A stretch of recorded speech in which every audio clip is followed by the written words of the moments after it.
to vote Atiku. Since you people feel that Atiku is the best to ADC, why are you still troubled over Obi's exit? You are there. No rubbish you have not said about this gentleman. When did you start knowing that Obi is who you call him now? 2022, 2023, which means what we are vomiting then was complete falsehood. Is that what you are telling the world? Then that means you have no pedigree at all. You have no pedigree.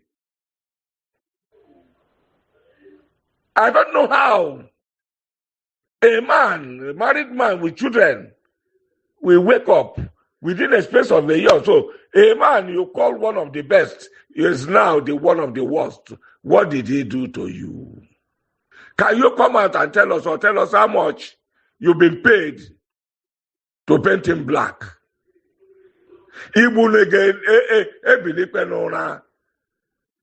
See how you people just destroy yourselves. And it's always coming from that your direction. What a shame. What a ridicule.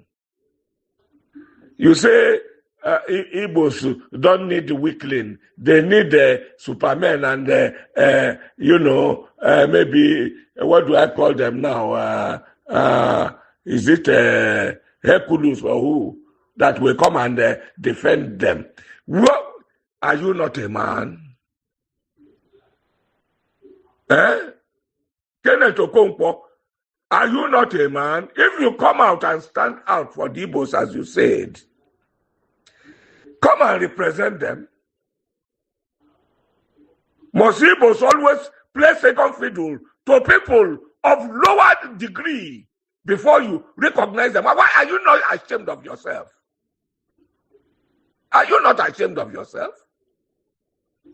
When all these people go and steal government money because they have been in government, and every government organization they find themselves, they use their tribe and whatever to extend over and above those who probably could do better than themselves. And then they cut away, the wealth of Nigeria. And you have to go and lick their boots so that they will recognize you as a human being. No Igbo man is ready to lick anybody's boot anymore. Igbos, we are voting Atiku before. Voting Atiku, but I discovered that even when I worked with Atiku, just small help that he was supposed to render me to cancel a movement order that he knows was unjust. Atiku told me, go and look for your brothers. Go and look for your brothers. They are the ones that can do it. I cannot do it. My hands are tied. Meanwhile, the man who was the then director of customs was his immediate hand and mouth. Anytime that man leaves one office, Atiku takes over. That's what they have been doing from beginning. The only point they were not able to take over was when the man became director. Atiku eventually was not made director. He ended up as a deputy director. What is wrong with the Igbo man? Is any of them more educated or more intelligent? The people we are talking about are people with diplomas. Diploma. Somebody with a master's degree, PhD, will come licking the boot of diploma holder. And what the heck is wrong with you, Kenneth Okonkwo? What is wrong with you? If you say that Igbos need strong men, yes, I think you have chance to come out to be a strong man. Be a strong man. We are not looking for people to come and fight physical fight for us for now. We are looking for people with intelligence, people with wisdom, to come and run that country called Nigeria and turn it around and make it better than even when the white man was running it in the early 60s, the late 50s to early 60s when we gained our independence. Must we continue to lick the boot of people who are supposed to serve us? What the heck is wrong with you? What is wrong with you? What is wrong with you, Kenneth Okonkwo? What is wrong? Campaign Igeme until Iji campaign for whosoever your principal is. Go and campaign. Leave Obi alone. Leave Obi alone. Obi is not your campaign mantra. Obi is not the topic of campaign. Let your principal come and tell us the strategic ways he will use in turning Nigeria around for us. That's what we want to hear. Or you can equally represent him and start telling Nigerians what you think he will do. You have his mouth. Use that mouth to speak to Nigerians about the programs he has to share, to offer Nigerians, to turn Nigeria around, not to assassinate another man's character. Kenneth Okonkwo is a shame. I never thought you were something like this. I thought you had some integrity. Fellow countrymen and women, I'm here to address you once again in the course of our nation's history. I'm here to address Nigerians, especially on my brother and friend, the former governor of Anambra State, and the former vice presidential candidate of our political party, Peter Obi. Peter Obi is one of the finest Nigerians who is intellectually mobile and administratively sagacious. He's a great Nigerian, and by the grace of God, he has the potential of being a great president in the nearest future. I celebrate you, Peter Obi, and I celebrate your movement for a new Nigeria. I celebrate your conscientization of the Nigerian youth and public on governance and building a new Nigeria. You think Peter Obi is better than what we are having today? An inspiring leader. There are those who believe that Peter Obi does not even measure up. He was there in Anambra State. Those who will say you cannot compare Anambra and Lagos State, if that is the indice. Good. You can compare the policies. You can compare the environment. When Peter Obi came into Anambra State, Anambra was coming last in education. The governor of Anambra State, the former governor, Chinwoke Mbadunuju, was the only governor that PDP did not allow to return for the second term. Only. So you can imagine the level of debt that Anambra State was suffering. People were massacred on the street, including the chairman of MBA. Security was terrible. Infrastructure was comatose. Education was appalling. Peter Obi came in, turned the whole situation. Within 2 years, 3 years, Anambra was coming first. The medical facilities, golden. Infrastructure, superb. He changed it from consumption to production. That even some of his opponents that don't know what to say, they're accusing him that he invested Anambra State money in some companies that are yielding something for Anambra State today. He met nothing in Anambra State. He saved so much that the subsequent governor used part of it to build an international airport, by his own confession. You don't compare gold with carrots. Good luck, Jonathan.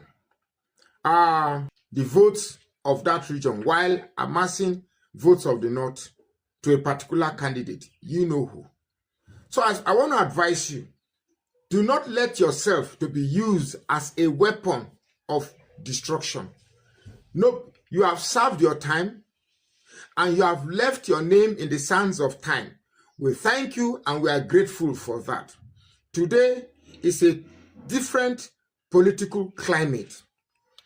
If you want to come and rubbish that name that you have made for yourself, be my guest. Trust me, Nigerians will rubbish it for you. Nigerians want a particular candidate this time, and they know it. It is Peter Gregory Obi and his engineer Rabiu Musa Kwankwaso, sorry. It's a wonderful combination. So if they want to come in like throwing a spanner in the wheel, and you oblige that, knowing that's exactly what they want you to do, we will laugh at you, we will ridicule you, and whatever respect we've had for you will be thrown to the dustbin. So I'm sure you will not act like the proverbial fly who want to follow the coffin to the grave. It will be buried with it. Whatever legacies that you have left behind, whatever international repute you have had before, don't destroy it. Let these fighters fight it out and slug it out themselves while you become an advisor, a father that you have been. My name is Magnus Soraka. Please heed this voice. Here is a special advice to His Excellency Peter Obi. I'm a deep thinker. I'm a very, very voluptuous thinker. And I don't take every thought for granted. You know, I was watching this movie on how a particular political figure in one of these Asian or one of these countries was assassinated. And the technique was simple. Two ladies with two different substances rubbed them in their hand. Each substance is harmless if you rub it on your hands. But when they come together, they become poisonous and immediately infiltrate your system and assassinate you within seconds. So I was thinking that I will give my principal an advice. Please, when you are in crowded areas, stop shaking hands. Stop shaking hands.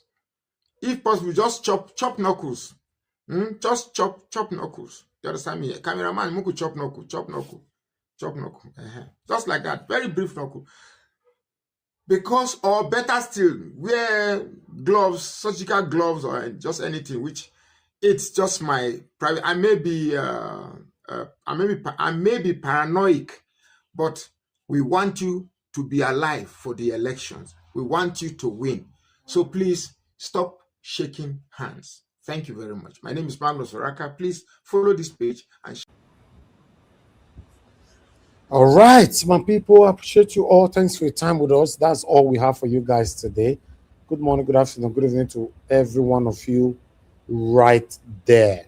Mother of all Mommy Diaspora, my lovely mother, thank you very much, Mommy, for all that you do.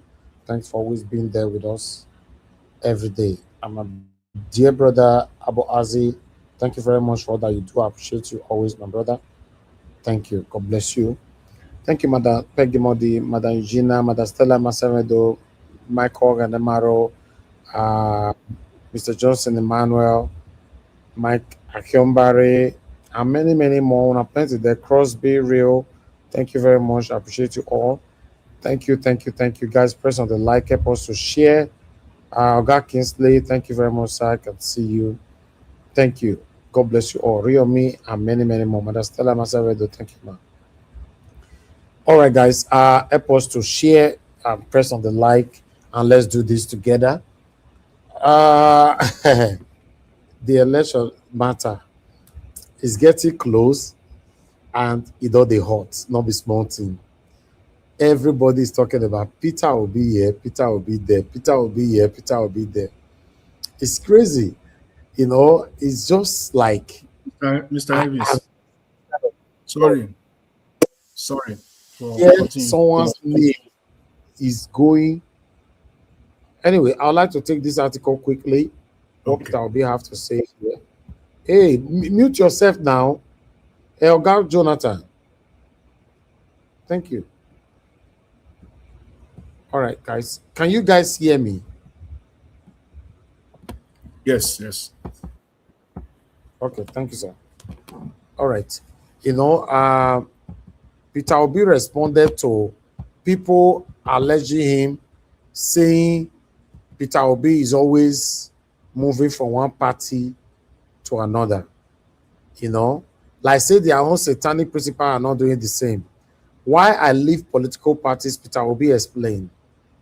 The former Labour Party presidential candidate, Mr. Peter Obi, has said his movement between political parties are not driven by convenience, but by persistent internal crises and litigations within such parties. Obi, who spoke on Thursday during a visit to the permanent site of the University of Niger, where he donated 25 million naira, said he has never left any political party, unquote, for the sake of living, stressing that his decisions are guided by principle and party instability. The former Anambra State governor, who recently moved from the African Democratic Congress to Nigeria Democratic Congress, said he would prioritize building a credible opposition of elected president, describing it as central to effective governance and democratic stability. Explaining his political transitions, Obi said, unquote, "I've never left any party for living's sake. I leave when I see conflicts and unresolved crises. In one case, I was in Labour Party and I saw endless litigation. In ADC as well, I experienced similar issues. In most cases, I became the target and I had to move." He said, in most cases, I become the target. I have to move. He added, the political parties in Nigeria are often driven more by the pursuit of power than by democratic ideals, calling for stronger internal democracy and tolerance within party structures. Opposition is a critical part of government. If I were in government today, one of my key priorities would be to build a strong opposition, engage them, and take their constructive advice, he said. Then went on his personal contribution to education, Obi said he would not divert resources into political mobilization or election logistics, insisting that Nigerians should take responsibility for protecting their votes. Unquote. People expect me to save money to pay polling unit agents, but I will not do that. Nigerians should learn to protect their votes themselves. I'm spending my money on education because I believe in the future of young people, he said. What a leader, God. Addressing students, he urged them to take their studies seriously, noting that education remains key to national development and social mobility. Unquote. You may choose to go into business or politics, but your future depends on education. We want a country where the child of a nobody can become somebody without knowing anybody. That is possible and it will happen, Obi said. He also criticized Nigeria's remuneration structure, saying it was shameful that political office holders often earn more than academic, adding that such disparities reflect what must be changed in the country's value system. Now, my principal and I talk so. When I say, your principal, if you talk like this, I will be principal. Well. Tell me, any of our principals that can speak like this. Which person made that? Who said that thing? You say? Who talk? What you read now? Who just talk? Peter Gregory Obi. Yes. That's the leader that Nigerians are calling for. You know, call him where? Call him again. You know, call him where? Call him again.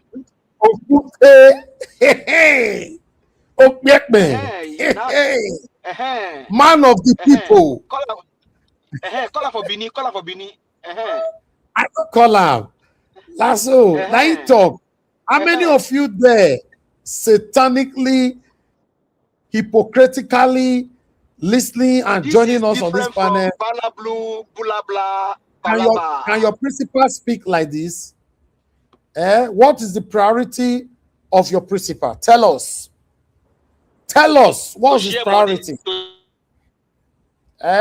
My principal get priority. What is your satanic principal's priority? Sure, no, let them come out. They can only watch. You know, say, they are principal na nomadic presidents. They can only watch. They can't join the panel. They can't call in. They can't write. Though you'll be watching there. I greet every one of you right there, my people. I would like us to quickly take this last video, a short one. Nigeria is not just a country. Nigeria is a mindset problem, because the biggest tragedy in this nation is not poverty. It is not even corruption. The biggest tragedy is that we have normalized dishonesty. We lie like it is breathing. We lie in business. We lie in relationships. We lie in churches. We lie in politics. We even lie to ourselves. And the worst part, we do not even feel shame anymore. A Nigerian can owe you money and still be angry that you are asking for it. It will look you in the eyes and say, I will pay you tomorrow with confidence, knowing fully well that tomorrow is a scam. A Nigerian will cheat you, and then he will say, nah, also. So, now, stealing has a new name. Fraud has a new name. Wickedness has a new name. Everything is also. But let me tell you the truth. Also, it's not a deception. Also, it's not betrayal. Also, it's not wickedness. If your also depends on lying, you are not hustling. You are destroying your future. And that is why this country is suffering. Because the average Nigerian is not angry that people are corrupt. They are only angry because they are not the one benefiting. That's the painful truth. Most Nigerians don't hate corruption. They hate being let out of corruption. And that is why we celebrate thieves. A politician will loot billions and people we still praise him because he bought them rice. Rice? Imagine your destiny being bought with rice. And then we shout, God, when? God, when what? God will not bless a nation where everybody is praying, but nobody is practicing integrity. Because Nigeria has too many people who want result, but they do not want the process. Everybody wants money. Nobody wants discipline. Everybody wants to be rich, but nobody wants patience. Everybody wants a breakthrough. Nobody wants character. And let me tell you another bitter truth. Nigeria is full of people who are pretending. Fake lifestyles, fake accent, fake success, fake happiness. People will borrow clothes, borrow phones, borrow cars, just to look like what they are not. But they cannot borrow sense. They cannot borrow integrity. They cannot borrow wisdom. And because of this mentality, we are raising a generation that thinks if you are not cheating, you are not smart. If you are not lying, you are not wise. If you are not scamming people, you are not hustling. And that is why many Nigerian youth are lost. Now listen to me, young man and young woman. If you want to escape this Nigerian madness, take this advice. Number one, stop normalizing dishonesty. If you lie today, you will suffer tomorrow. A lying man will always live in fear. 2, build skills, not shortcuts. Skills will feed you for life. Shortcuts will destroy you in one mistake. 3, choose your circle wisely. In Nigeria, your friends can ruin your destiny faster than your enemies will. Number 4, learn patience. Money that comes too fast leaves faster. Quick wealth gives quick death. 5, protect your name. Because in Nigeria, money comes and money goes, but your name is your passport. And the truth is this: Nigeria will not change because of politicians. Nigeria will change when Nigerians stop lying, stop cheating, and stop worshipping thieves. Until then, we will keep shouting, Nigeria is hard. Why? We ourselves are the one making it harder. If you are a Nigerian youth listening to me, be different, because integrity is rare, and anything rare becomes valuable. This is logic. Now, Hiram, and I actually had this conversation with somebody today, similar thing like this, you know, where I went to buy my lunch, and we were just talking there. There was this guy that met me there for the first time. He only came to me that, bros, you solved, make I give my account number. I said, you don't just give your account number to people to be transferring money to you. And the reason why you are saying this, you don't know me, you've never seen me before. You are telling me, bros, you soft, make I send my account number. A guy, you know, then he now happens to be from Edo State. You know, the way he was not talking and everything. And I said, where are you from? He says from Edo State. Where in Edo State? He says he's a Benin boy. Then guess what, guys? This guy want to mention a name of his uncle, which I don't want to mention here. He's one of the killers that we know in Edo, a very popular uncle that kill for a living. He's a killer. He buy people for a living. You know, then that's where he messed everything up. You know, that I'm a younger brother to so is my uncle, is this, is that. I was like, what? You know, then I started educating him. Only one thing I told him, I said, this person you just mentioned his name, nothing wrong, but do you know you can build your own name without not affiliating with his name? He said, yes, bros, you are very right. You are right. You are right. You are very right. I said, if I were you, henceforth, introduce yourself to people as yourself. Don't mention that name anymore, because that name now it make me not go open my zip at all. Now make I open my bag, then give you anything. He said, ah, bros, you are very right. Your advice alone already passed the money when be they asked for. I didn't give him nothing. He just they buy for a living for Benin. You have the guts to mention that kind of name. You whether na brag, you be one brag go. I don't know what you wanted to talk about. You are not even sure who you are talking to.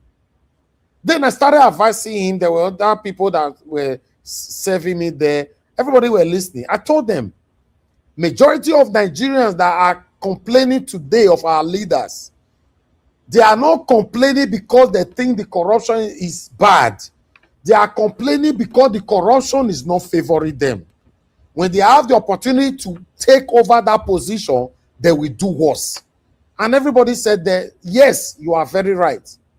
I said a country where we have the majority, more than 80 to 90% of Nigerian life for a living, they have a criminal mindset.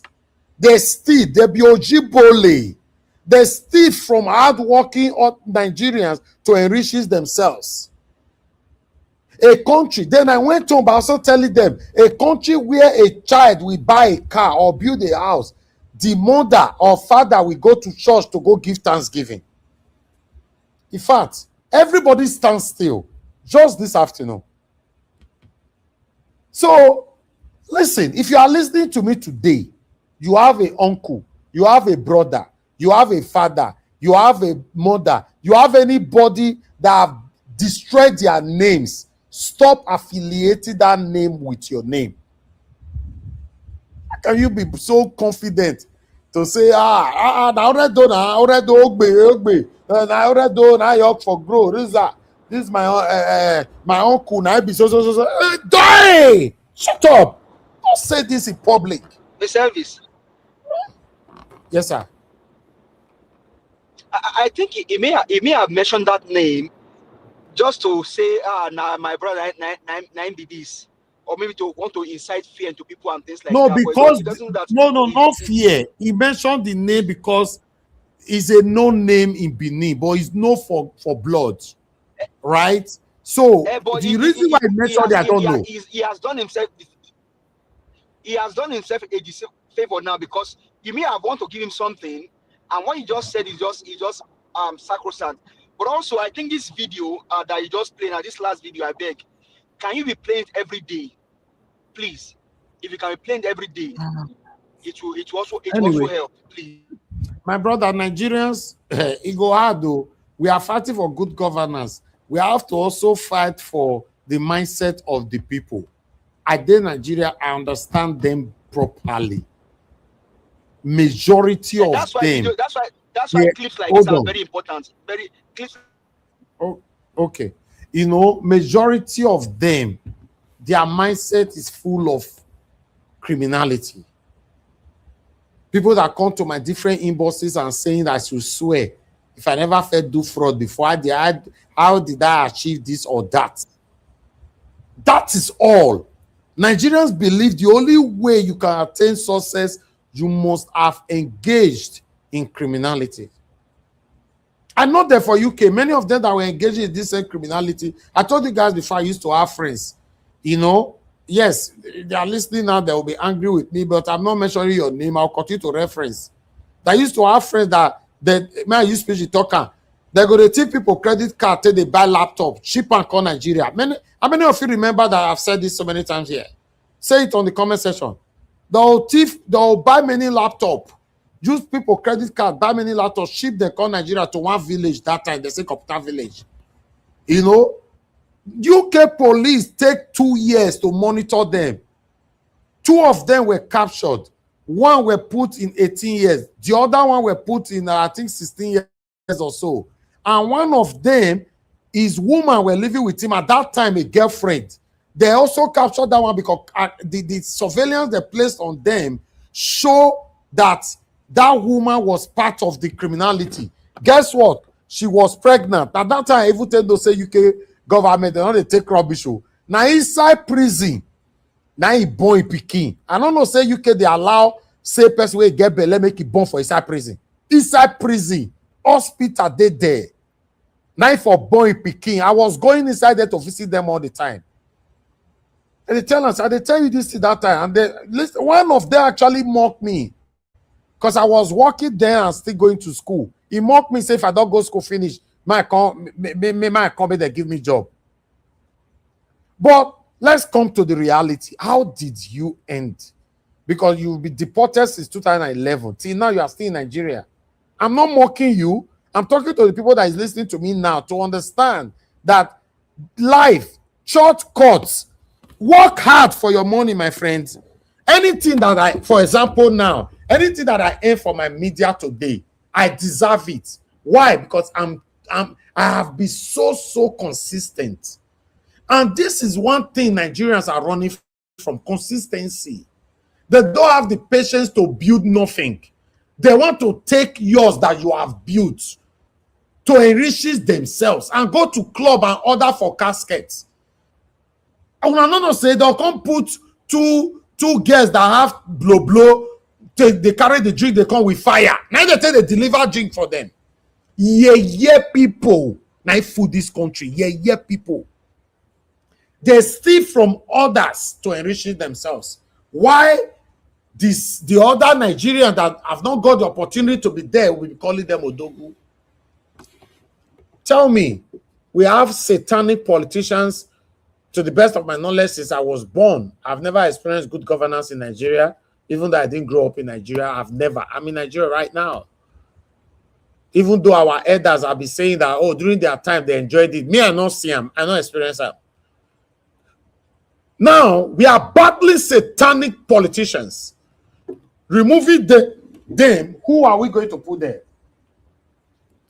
The same satanic Nigerians that have criminal mindsets, now we go put there. It's crazy. It's crazy. So that video that I played just now is very sacrosanct. Very important. As my brother said, give us a Monday. We should be playing it once in a while. Even though I know they are not ready. You have business in Nigeria, your employees will be stealing from you. They will be stealing from you. If you are not vigilant enough, your company will fold up. I'm telling you. You might not believe me now. You might think I'm just exaggerating. Maybe one or two persons go there and now we don't invest for Nigeria where they don't put pepper for your eye. You understand what I'm saying? They will be stealing from you. Ojibole, na full Nigeria. They lie for a living. Is part of their DNA. They lie for every single thing. I'm not joking. I'm not saying this for talking sake. They lie for everything. In fact, their system, their soul, their body are not used to lies. And when you are saying the truth in their midst, they will accuse you. They'll be looking at you like, what is this one they talk? Because they are not used to that kind of life. People say, no, if you're in Nigeria African spoil you. Because I remember when 2018, when I moved to Nigeria, my first 6 months in Nigeria, some member of my family, friends and all that in abroad said, oh, Elvis, that Nigeria go come spoil you, you know, say you're a man of integrity and you don't build name for yourself. Even then, no. I told them that who go change? Now it go change. Guess what? Me coming to Nigeria even strengthen me more. Are you aware that I don't go anywhere? I don't even need to tell you anymore. I spend my evening with you here. Now here we dey do our beer parlor. We dey finish for 1 in the midnight, 12. Since you be following me, where they do my evening? I been an our son. Now people go beer parlor. Now here we dey do them now. I don't go nowhere. I don't drink. I don't smoke. And I've never done it before. I'm not criticizing people that is doing it all, but I'm telling you, there's difference between I used to do it, but I stopped. But me, I have never done it in my life. My father don't drink. My mother don't drink. The only drink when my papa they drink Since I was born to grow to this my age, now be month, coke, and water. Month, coke, and water. Finish. So I can't come Nigeria, I can't automatically, I can't talk to something else. As how? It's not possible. Who have positioned themselves to be influenced satanically are the people that can be easily influenced. Yes. How you want to influence me? As how? You want to tell me, oh, what's up now? Zevi, you get one business, what you do? This money you come out. That's like, I'm sorry to say, guys, this is a poverty discussion. I'm sorry, it is. It's a poverty discussion. We don't want to discuss. Their mindset is full of criminality. That's why you see many of them are not talking in Nigeria with the excruciating situation we find ourselves. Do you know why? Because they have a loopholes left and right where they are sustaining themselves satanically. In fact, no not do now research. May not gonna be like say I can't talk here just for the talk's sake. They don't they talk. If you talk to them, you know, these guys hold camera inside your pocket. You'll see them say, no, I know the photo. I beg you. Everybody go survive. I beg. If me and my family, me and my wife, my children, or me and my husband, my children, or me and my papa, my family, if we are okay, then everybody manage themselves. Do you know why they have that kind of mindset? Because all of them have a way of stealing. How can anybody be comfortable with a sinking country? How? If you don't have a loophole where you steal from others, tell me, how can somebody be comfortable with a country that is sinking?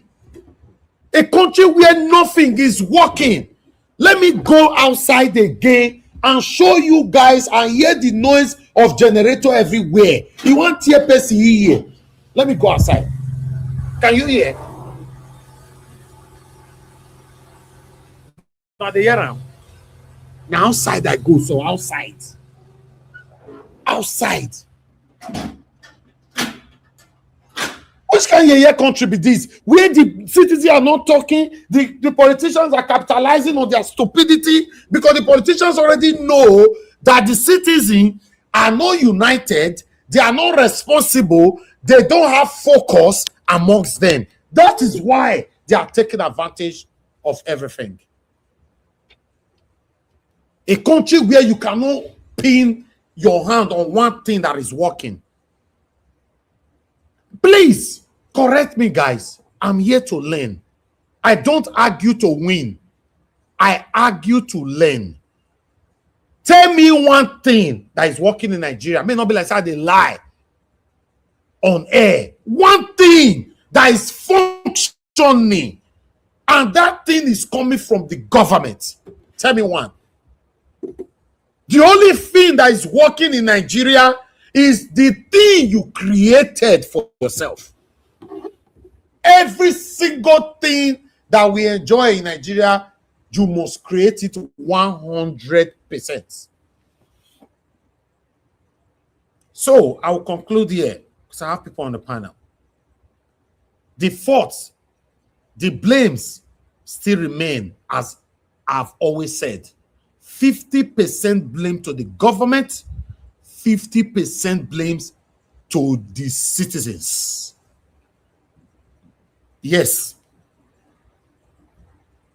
A lot of people have argued this. No, if the government give a good example, the people will not have shirts that will follow and all that. Now, them ojibole. Now you say go follow. How this ojibole? People, they are still lie for no reason. It's not part of their DNA. When I talk like this, I talk with, in fact, I brag. Do you know why I like to brag in this area? All my life, I don't have no single criminality to my name. Not in the UK as a British citizen. Not in Nigeria as a Nigerian citizen. And by God's grace, it can never be. How are you going to entice me? Let's start it from there. How? What are you bringing? Are you going to tell me that, oh, okay, we'll give you 1 billion naira to do the, which I know you cannot do. I wish you would do it though. I will collect it from you and I will come on air to disgrace you. Yes. So how are you going to entice me? You want to talk about my satanic front runners in Edo State? That they can easily give them 5 million, 10 million. All of them will be lying left and right on different medias.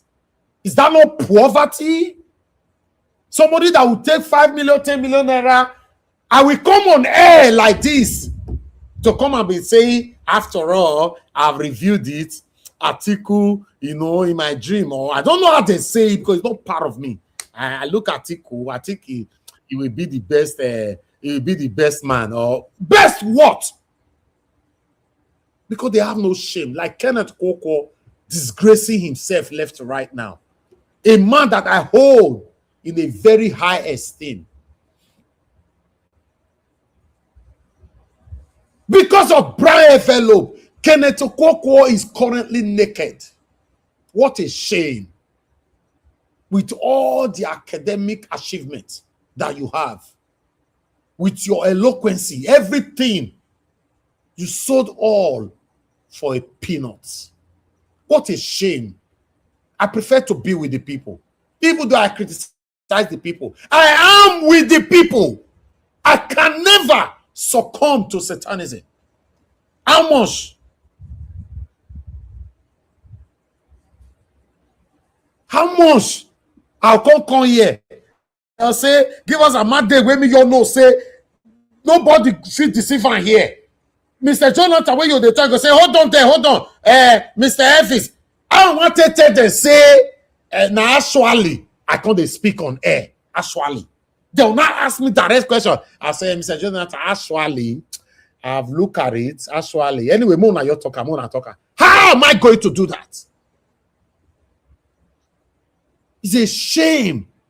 To be honest, if nobody was on the panel, I can talk for the next 2 hours. Because you get when they day body like this to express your anger, your frustration, pour out your plight. What is happening in our country? It's a holistic pains. It's a holistic pains. Not just the government. The government are satanic. The people, they are worse. Because if you have to exchange or replace the government, who is going there? Is it not the same people that are waiting, they are pending, waiting to take the opportunity? Then lastly, for those of us that deliberately choose to be selective with our judgments, you are also part of the problem we are facing in Nigeria. You choose the topic you want to talk about. You choose the topic you want to criticize. Just like we supported Peter Obi today. Of course, with everything about my life, I'm supporting this man. Tomorrow, God bless us, say he become the president. I criticize him for here. You'll see all the witches and wizards. Some of the way they support him here will not know the witches and wizards. They will turn, they'll go into coffin and start gossiping. You say you are evil. That is what we get. That is Nigerians for you. They will take your constitutional rights automatically away from you. Not knowing that constitutionally it is your right to call out your leaders. They will forget that area. Leave them alone. Leave them alone. I supported Obaseki for the first term. No, in second term. I supported him. How Shomole treated him and denied him ticket to come back for second term. This platform, politicians were coming here, senators, all of them were coming here. For those of you that have been following up Tele, you know what I'm talking about. Immediately he won. He was sworn in, but he moved to PDP. With the help of my father and all of them, he moved to PDP. Immediately he was sworn in. Everybody that supported Obaseki, all of them continued to support him. I was the only person that started criticizing him from the first month he was sworn in. Because after all, you don't do 4 years. Why I go give you time? Some people say, oh, give him time. Your head correct. Person that have done 4 years already. He was only re-elected. When I say make I give him time. I follow Obaseki bomber to bomber until he left office. Nigeria, I don't like where many of them were hating me. He just hate Obaseki. He hate Obaseki. Oh. He hate Obaseki. Look where we find ourselves.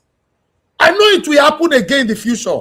Because if I criticize my principal tomorrow now and say, Peter Obi, not be so you tell us so. I know how many years I tell lose my strength for your matter. Oh, see, you'll see some witches and wizards for comment section or the panel or calling in or rather inside their living room. They want jump fence. Because this is the problem we find ourselves, because many of us, we are selective with our judgments. Selective. We look at the matter. Oh, wait till be the airline. The airline at Tinubu. They go there. I must talk. Oh, hey God. Wait till be the airline. The airline are your papa. Now my father. I know they go. I know they talk for this matter. That is why we are where we are today in Nigeria.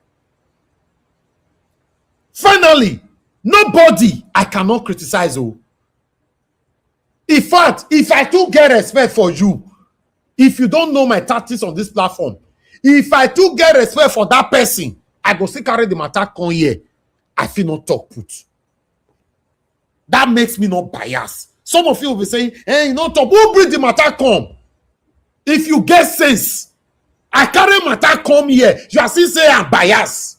Whereas not be you presenter, not be you bring the topic, not be you bring the video. I carried it here. I lay back for you people to shop it, eat it raw. You say me I'm biased because I not talk put I'm biased. Me and you can get sense. Because I can choose to be biased as you stated, and I will see that video, I will bypass him. I not go carry and come. Like say I not see him.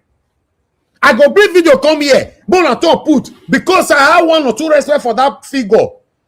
You still label me and bias, forgetting that I'm the one that brought it here. For Nigeria to be better, we must speak truth to power.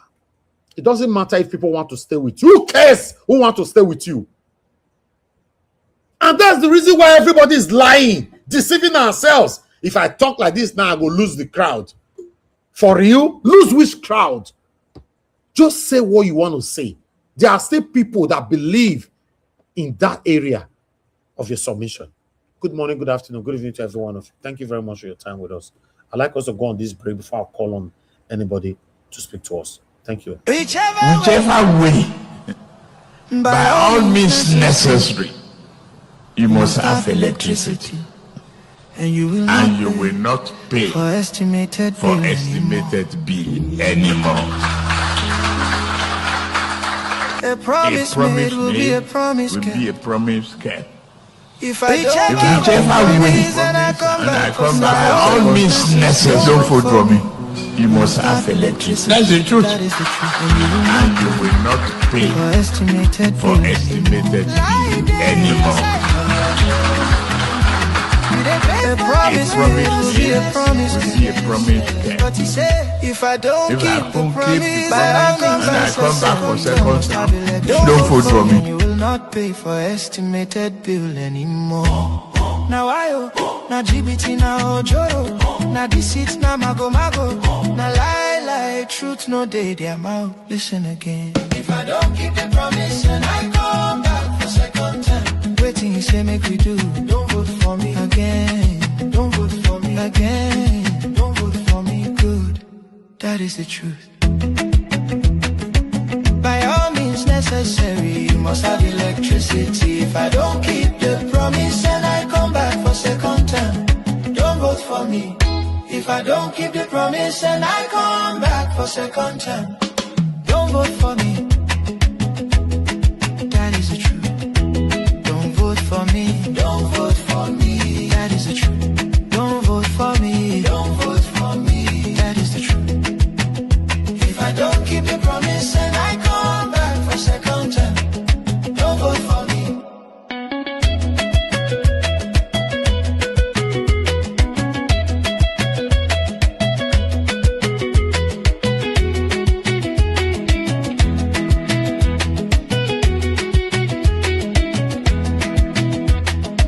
Whichever way, if I don't keep the promise, whichever way, if I don't keep the promise,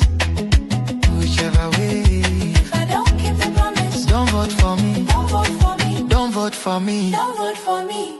That is the truth. Don't vote for me. Don't vote for me. That is the truth. Don't vote for me. Don't vote for me. That is the truth.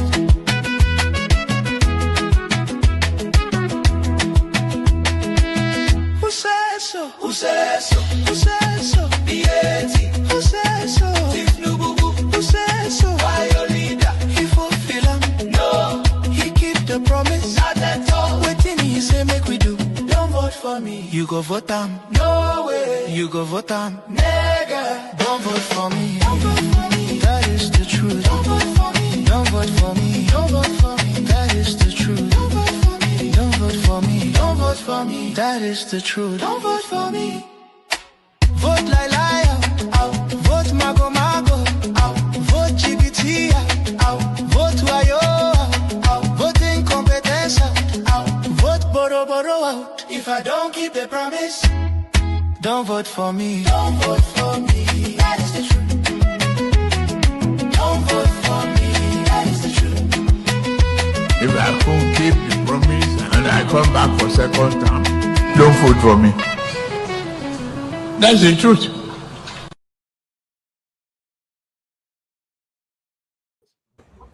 All right, guys. Good morning, good afternoon, good evening to every one of you. It's good to be back here again.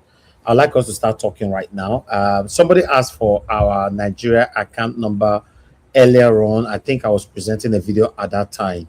I showcased it on the screen anyway, but the account number is right there on the screen. We currently have a contribution that is going on for us to have our own solar. There's no light here, no light. There's no need to exaggerate, no light.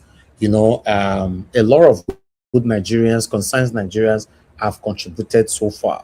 You know, we already have about 9.5 million naira. You know, we are looking forward to making it to 11 million naira. So if you want to be part of it, that is the account number right there. And for those of you that ask for it, there you go. And I think we received, somebody supported us today. Let me quickly check this. Hold on. Yes, somebody sent in 101,178, but there's no name. Probably you send me receipt on the WhatsApp. I don't know. But for now, Abu Azi, I want you to put this as anonymous for now. I have not received any receipt from anybody. 101,178. You know, please put this on record. Thank you very much. Whoever that is behind that, you send that money at 7:45 while the broadcasts were going on just now. I want to say we are very, very grateful. God bless you. So please do your part. Thank you.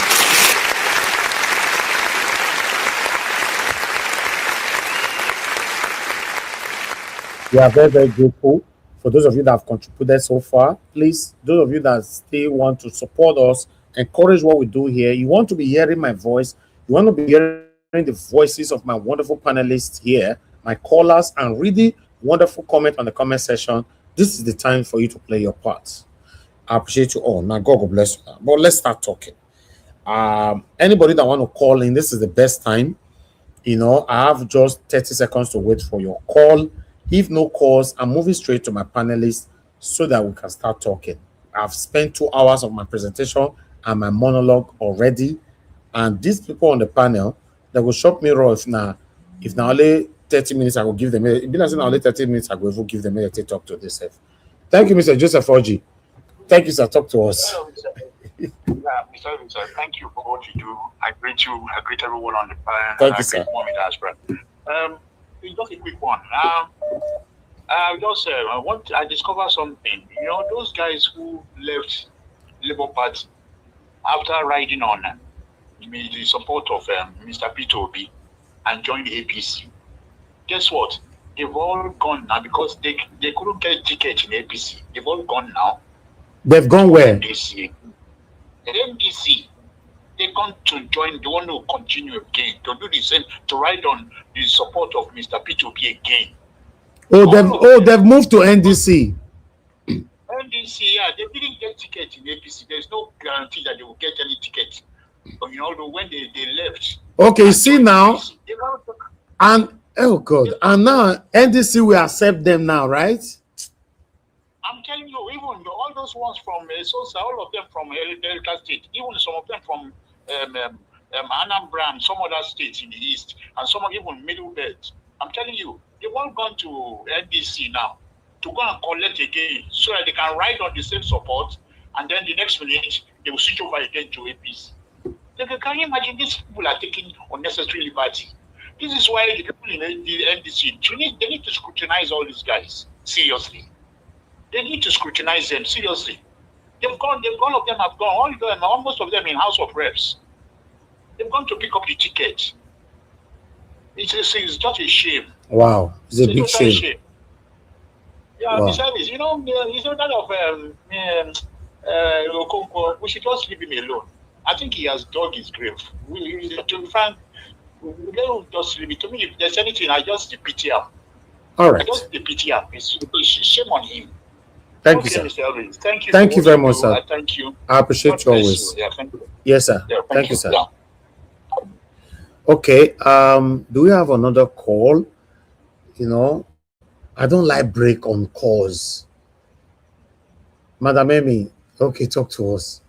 Now, only this platform, they return calls back, or only this platform on Earth, and they call people back. Eh? Madam Amy, oh.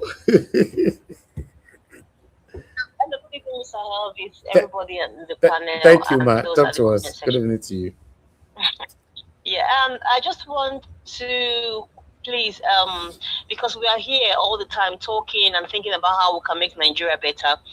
Now, so those people here on this panel, is there anyone in Nigeria or anyone that wants to be part of what is going on? They should actually put their interest in, because this is the time for revolution. Instead of letting the old people like Aisha Yusufu, Randy Peter, if there is anyone in this Nigeria Watch media that wants to, put interest, I would advise them to quickly go and join so that we can support them. And then, because it's very important, not just talking, how do you go there to make an impact? Just like what the earlier caller said, that the old people, they are coming back again. We need the educated ones to put their interest in so we can back them. Instead of talking from the outside, how do we go in there to make an impact? That's true. And I support that. It's very important. So this panel now, so it's not just talking, how do we get a solution? Now in Nigeria, Mr. Alex from Edo State, for example, I know he's very intelligent as well. If he wants to go there, we can, even if it's £1, £1, these are the things that we should be telling people to do, not just come in here and talk, because this is very important now. This is the revolution that we need. We should start from this, and it's very important. We shouldn't hide it. If you want to go there, you don't have money, say it out, and Nigerians will support, because this is the revolution that we have. Thank you, ma. Thank you so much. Thank you, ma. Yeah, thank you so much. Yeah. Yes, ma. Okay, Mr. Alex, they don't call you. They say me you can't go buy form. Yes. Can you hear me, sir? Now your matter they talk for you. So when you want to go collect form, now me you go for Senate. When?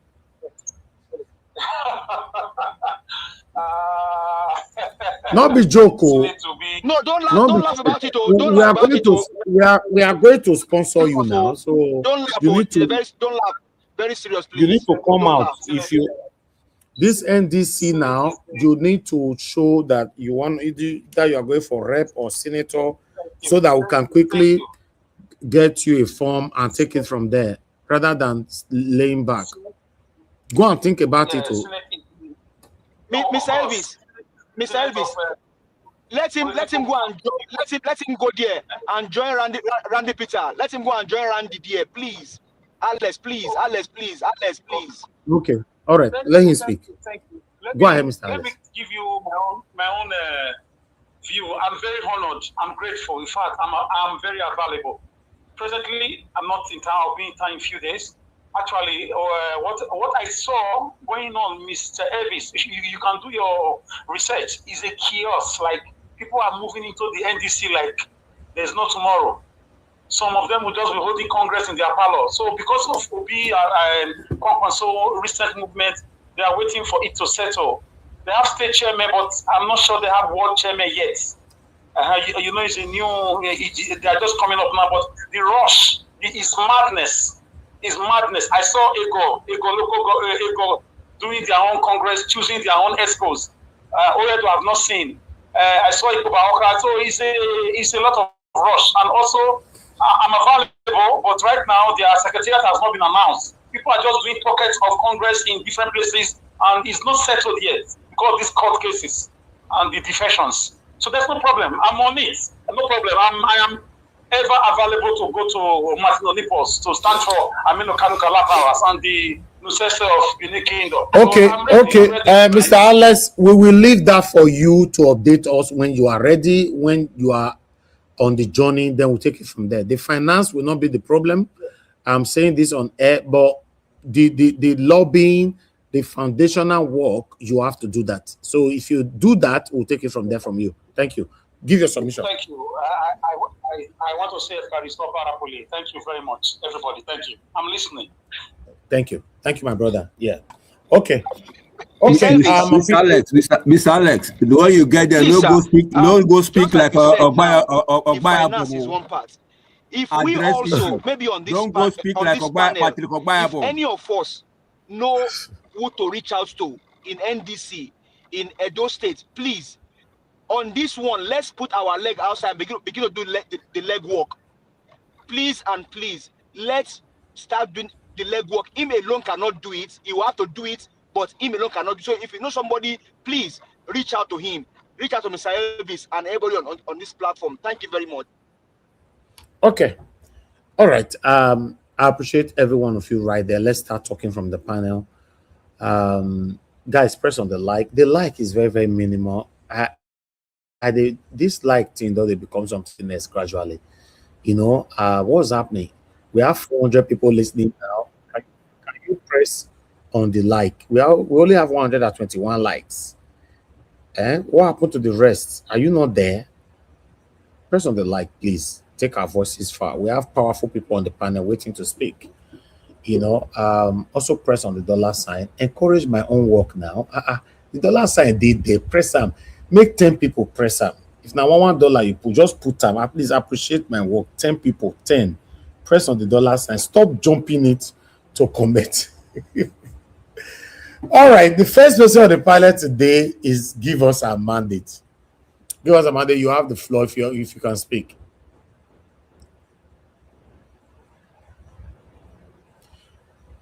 But if you want to we'll hear your voice.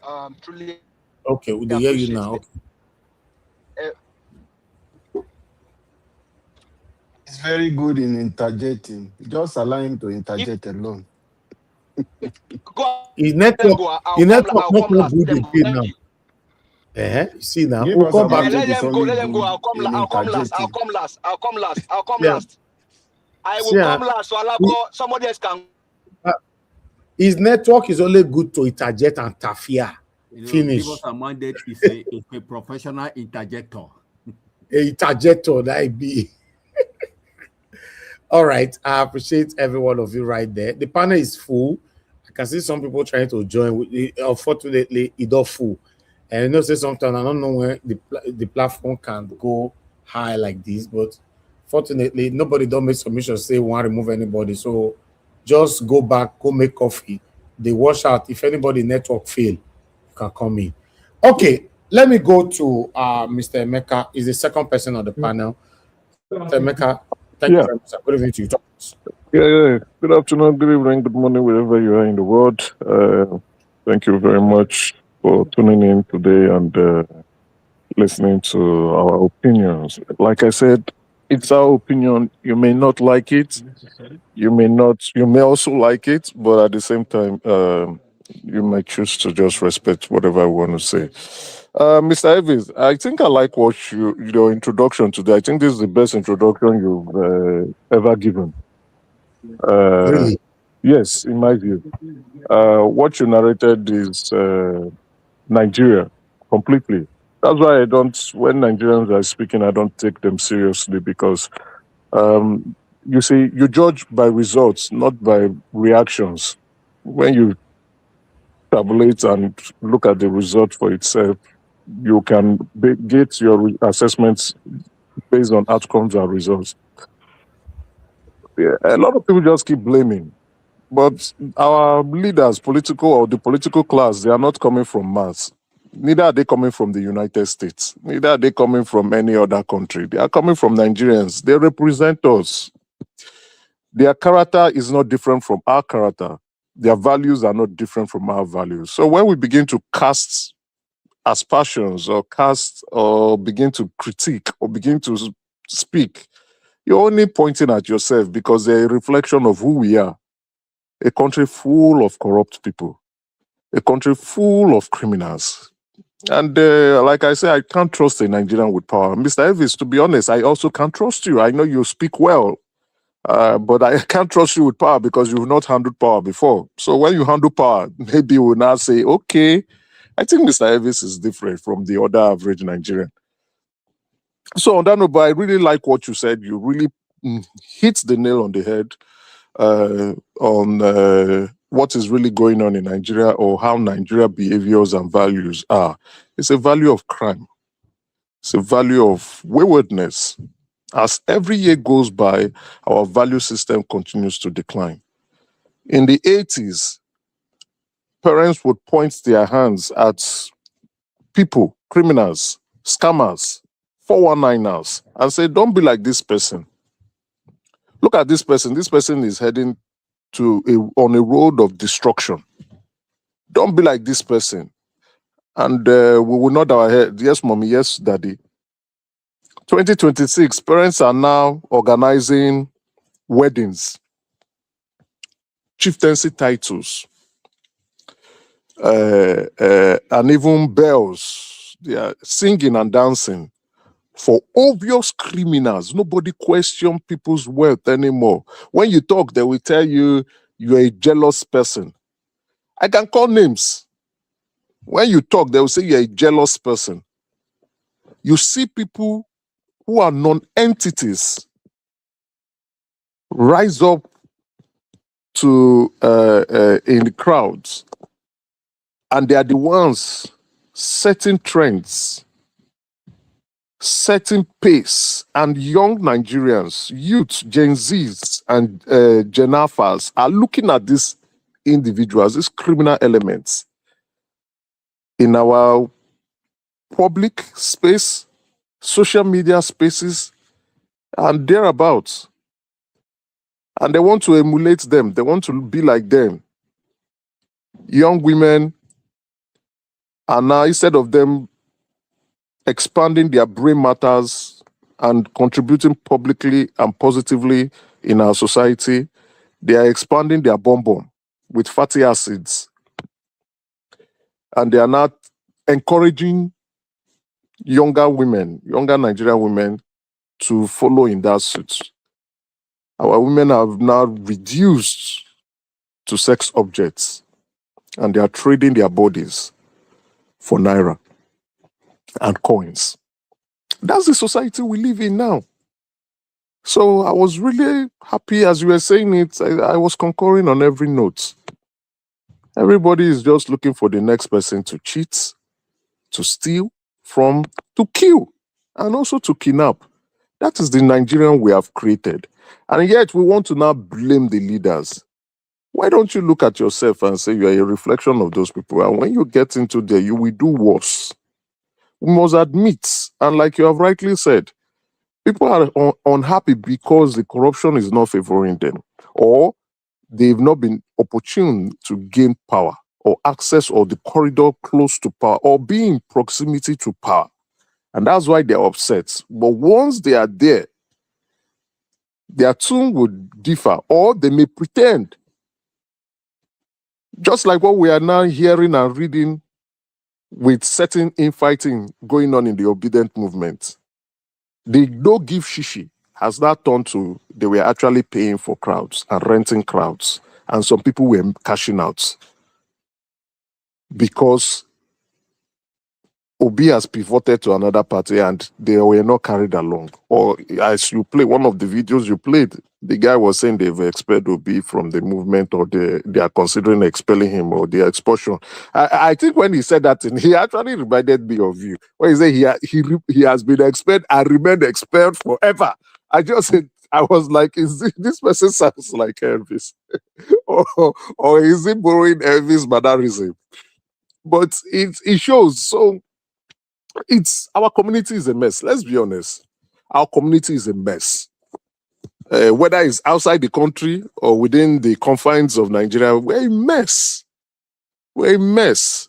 Recently in Canada here, I saw a post on X. Somebody was saying that Nigerians are now procuring, medical doctors in Nigeria are procuring fake credentials in order to practice in Canada.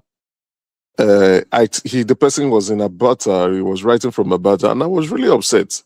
He said they were procuring it from which country did he mention? He mentioned a particular country, and that is not. And I know Nigerians, we actually do not study in that country. Many medical doctors don't. We either study in Nigeria or we study in Europe. But he was mentioning a different country in a different continent, and I said that's not true, because many Canadians now, especially those in Calgary, those in Alberta province, they are now beginning to blame immigrants for their situations. And after they have, they're blaming the Indians currently. They are pivoting now to start to blame Nigerians, because the number of Nigerians coming into Canada is increasing, especially the ones coming in from the UK. You know, the UK, they talk too much. They talk anyhow. They talk carelessly. Those UK Nigerian immigrants, they are not coming to Canada and start talking anyhow, ridiculously, and making themselves known in Canada. We come here quietly, we build quietly, and we stay quiet. But now they are talking in different spaces. Those UK immigrants that I don't know if the UK chased them away and they are coming to Canada. Anyway, on that note, also the FBI arrested a couple of nurses. There's a nurse cartel going on in the United States, selling fake credentials for people to become nurses. That's the community we are building. Community full of crime. And I'm saying this so that we can be ashamed and call out these people in our midst, so that these evildoers can stop. It's not only to point at ourselves. We are not different from those people. They are not coming from Mars to come and rule us. They are one of us who have ascended to go to office and continue in that crime, continue in that bad, immoral behavior. They don't want to change. If you can't change your ways, like my mother would said when she was alive, if you cannot save 1 naira, you can't save 1 million. There is no way, because you are looking at 1 naira as no money. 1 million will not be money for you. If you can't save 1 kobo, you cannot save 1 naira, and you cannot save 1 million. So in that respect, on that analogy stance, if you cannot change your behavior when you are a nobody, when you become somebody, you cannot change it. A criminal that starts with stealing beans will steal billions when he gets an opportunity to see billion. But let me not dwell so much on this conversation.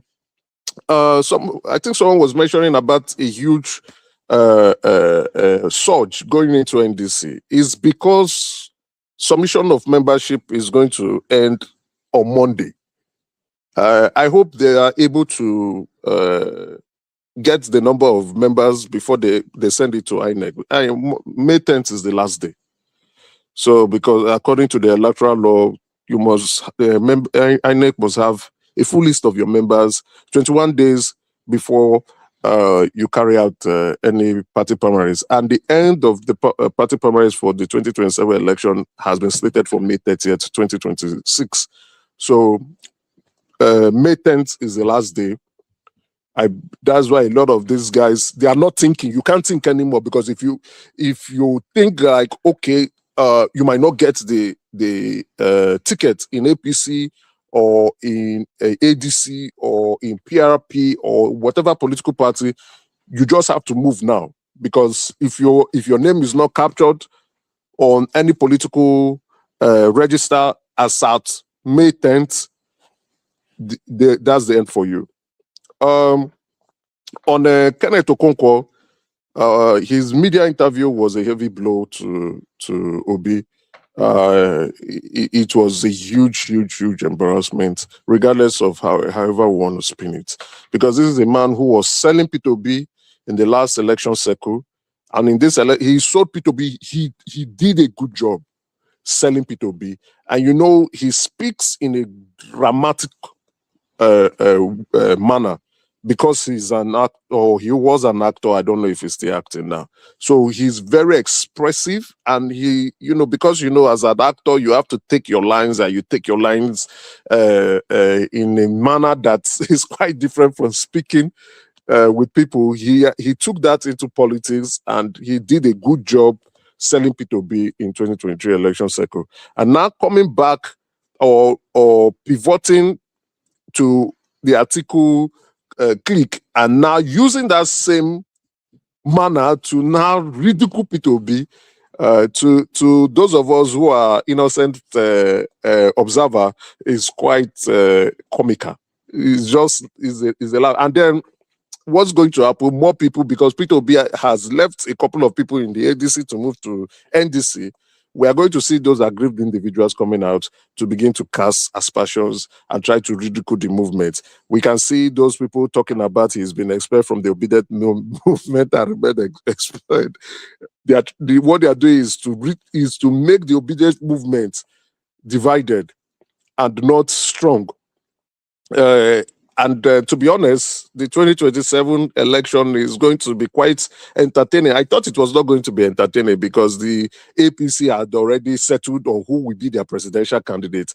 And we're only going to be focused on the opposition parties like the ADCs and the NDCs, or the Labour and the PRP. But it appears it's going to be very entertaining this time around. And I would, for myself, enjoy how it's going to turn around. President Jonathan is considering coming back into the fold to contest. I know the court is going to be listening to his eligibility, whether he's eligible in May 11 or on May 11th, before I do a tongue twister on myself. So, because a lot of people, somebody took it to court, they are saying that he ran on Yaradua's he completed Yaradua's term and then ran again. Now he's trying to come back again. So let me end this note. I'm almost done. So we don't know what party is going to go in, whether he's going to join ADC or he's going to join NDC. But May 10th is still the issue. So whether they are going to hear his case by May 11th and he has not submitted his name to any political party, he's not going to be eligible to contest for 2027 election. Thank you very much. Okay. Thank you, Mr. Emeka. Thanks for your submission. I appreciate every one of you right there. Those of you that requested for my call. I called for 10 people to super chat. Now only 2 responded. 8 is still pending. I called 10 people to super chat, even on $1. Make that 10 complete. 2 responded. Pretty AJ responded. 7 girl made they responded. 8 more to go. You are there on the comment section. Do your part. God bless you. Okay, Mr. Evans, somebody asked on the comment section whether Canada is better than the UK. Canada is better than the UK. The UK economy is going to tatters. Look at the election, the local government. Yes, in terms of economic situation. Look at the political local government election that just took place, that Labour lost some seats. The economy, because I lived in both countries, so I monitor what's going there. Canada is much better than the UK. UK is gone to the rules. So if you are not, if the person who is asking that question is not aware, please update yourself. Thank you. Okay. The next person, according to the one I have here, F. Emmanuel, please talk to us. Mr. Jonathan, you left and you came back. That's why you lose your position now. After F. Emmanuel, I'll come to you rather. Yeah, let me drop. So what can come in? No. All right. No, that's fine. It doesn't affect you. Everybody is okay. Okay, F. Emmanuel, you have the floor. Good evening, sir. Afternoon, sir, from here, Texas, the Star State. Thank you for the opportunity today once again. Thank you for all you're doing.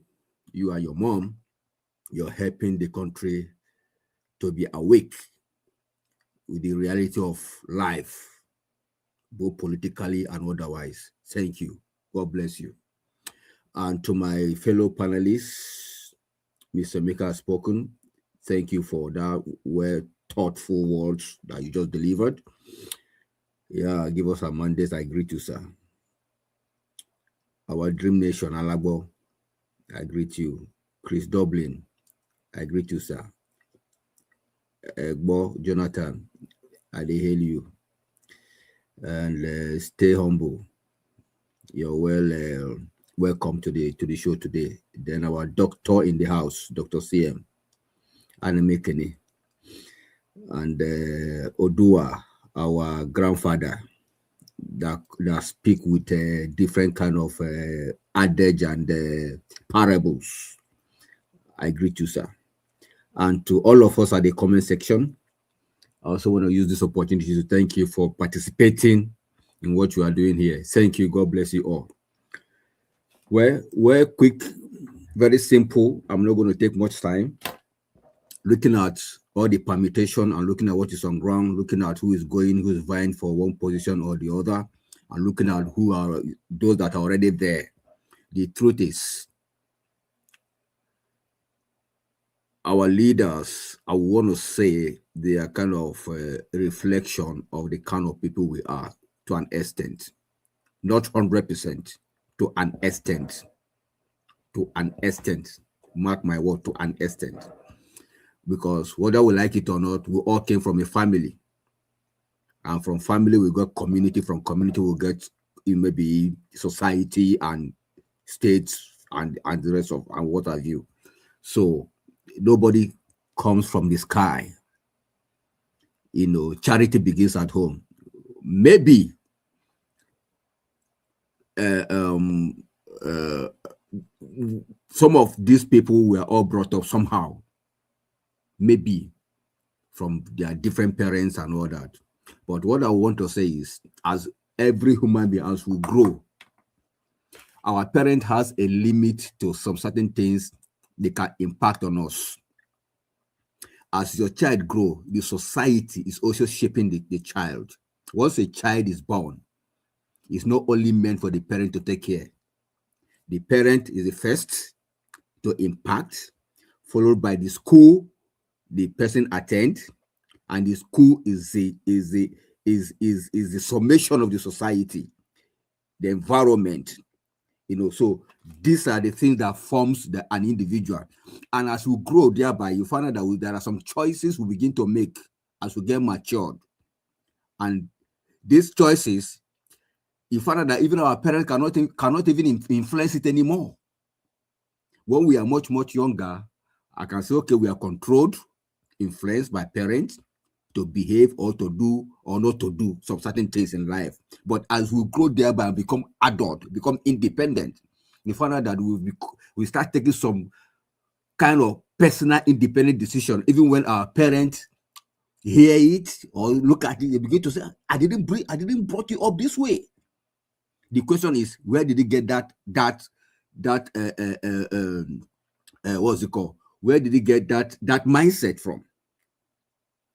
Where did he get it? Is the society, from observation, from peer influence, from friends, so once a child is born, whether we like it or not, there's a level of percentage of our life that we on our own decided to act in a certain way, irrespective of our brought up. I call it personal decision. If I decided, okay, I know this is the level my parents have brought me, but how now I'm a matured man, I can decide. I know better. Now I can see clearly. I can make some choices irrespective of what my parents have told me. Maybe they don't know much better, but now I can see the light in a different way. Like my grandmom used to say, you cannot use another person's eye to see. So what you see after your parent has brought you up, what other things did you see in the society is what you begin to run with. And that will begin to form your judgment and your action and the things you do later on. So why am I saying this? See, those people in power today, most of them, well, they are good. They are good people. But because of greed, because of what they have observed other people that have been there before have done, they say, okay, if A, B, C have done this, okay, let me give it a try. And they get away with it. So the only thing that will make our society good, irrespective of who you are, irrespective of your brought up, is the institution, or the institution, the rules, the limit we put within ourselves. So if the institutions are tightened up, who told you in America people won't have opportunity to be corrupt the way Nigerians are corrupt, or in Canada or in UK, because of those things, those laws. Once you cross the line, the law is there to break you, to break you. But back home we don't enforce it. We have the law, but we don't enforce it. We don't enforce it. So that's why it now look as if we are so much corrupt. We get away with everything. Why? Because the institution are weak. Institution does not enforce law on its own. It's still human being that enforce the law. It's still human being like you and I that will make it work. And these human beings, where are they coming from? They are still coming from families. They are still coming from society. The same environment where we are. The same way. So these people, I know AB, I know C, I know D, okay, just do it this way and you get away with it. There is no accountability. That is why it seems as if our corruption is out of the roof. But if the institutions are doing what they are supposed to do, I bet you, nobody will dare it, because you know the consequence that will follow. So that is why you now look as if we are so corrupt. So my prayer every time is, whoever that is going to come there, Peter, the first thing you should focus on is to tighten the institution. To find, like he said, if the head is not corrupt, at least his family is not corrupt, you cut corruption across board, like 50%, which is the starting point. Because the essence of it is to reduce, it cannot reduce corruption completely. It cannot completely, but you can reduce at least 90%. And once you're caught, you go in for it. So that is it. That is it. So because nobody is answerable for anything, everybody does what you want to do, and that the institutions are so weak, they cherry pick who to deal with, they cherry pick who is. So how can we move forward? So the corruption will keep going on, and the Gen Z of this time will even do worse if given the opportunity. All of us that are crying here and there, if we are given this opportunity, that is where you will know. Until your faith is tested, you won't know whether you have it. You'll be saying, I have faith. Every faith must be tested. And the other thing that baffles me so much is we all go to churches. Churches is littered everywhere in Nigeria. We don't lack churches. And these are institutions that are built to make us have good morals. At least to have the fear of God in dealings with our neighbor, and in dealings with things, in dealing with government, in anything dealing, private or public. And yet, very religious, and yet so evil, so criminal-minded, so lie from pit of. In fact, when you say devil is the father of all lie, I can tell you that Nigerians people are the father of are the country of liars. So it's just what it is. Now look as if going to church is it's useless. It's not making any impact anymore. Men of God are scamming. So you turn here corruption, you turn here corruption, politics corruption, church corruption, outside the church corruption, everything corruption. Thank you, Guy Emmanuel. Boss. Thank you. Thank you, Guy Emmanuel. God bless you, sir. Thank you very much. Okay, Mr. Jonathan, are you there? Talk to us. Yeah. Good evening. Okay, Mr. Elvis, I greet you. Thank you very much. God bless you greatly. God bless you greatly. Yes, happy Friday. And then to my fellow panelists, I greet you all. You are welcome. God bless you greatly. And Mommy Diaspora, good evening, man. God bless you. God will continue to strengthen you. And my fellow commenters and callers, prospective callers, I greet you all. You're welcome. God bless you all greatly. Mr. Elvis, I know that you are in the entertainment industry. You are in the movie industry. I think your service at this point is required. We need you to be the executive director of a new movie that is coming out. I think you should take charge of that. Don't worry about the mobilization for the new movie. It's a Nigerian political drama, you know. Mr. Jonathan, what movie are you talking about? I don't understand. Nigerian political drama. So are we going to write a script for it? Yeah, you are going to write a script, you know, starring in that movie to be Kenneth Okonkwo. All right, no wahala. Daniel Bwala, Reno Mokri, Julius Abure, Arabambi and Lamidi Apapa. FFK. No, those will be the actor. I think we need it. Actually, we need that movie. Either a drama movie or whatever you want to call it. We need it. No wahala. We'll put it together. Yeah. So that Kenneth Okonkwo and his gang, they can see them, project them. Because that is how you can preserve their stupidity to generations yet unborn. That's how you can preserve it. What is going on in Nigeria now is so funny. I will always describe it as a soap opera, you know, geographical area. What we see is just so funny. What is happening? It's not what intellectual thinking anymore. It's just drama. Honestly speaking, it's just drama. What we are witnessing in that country is drama. See this imbecile that came out yesterday saying is suspending Peter Obi, suspending Yenusa, and all the obedient movement effectively is suspending them and all the rest of it. Just look at that. He needs to go and get a job, a real job. That's what he needs. I don't know what he's thinking. I don't know who the hell he thinks he is.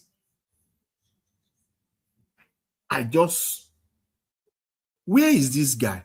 Where has this guy been 3 months ago, 6 months ago, 9 months ago, 1 year ago, 18 months ago? Who knows this guy?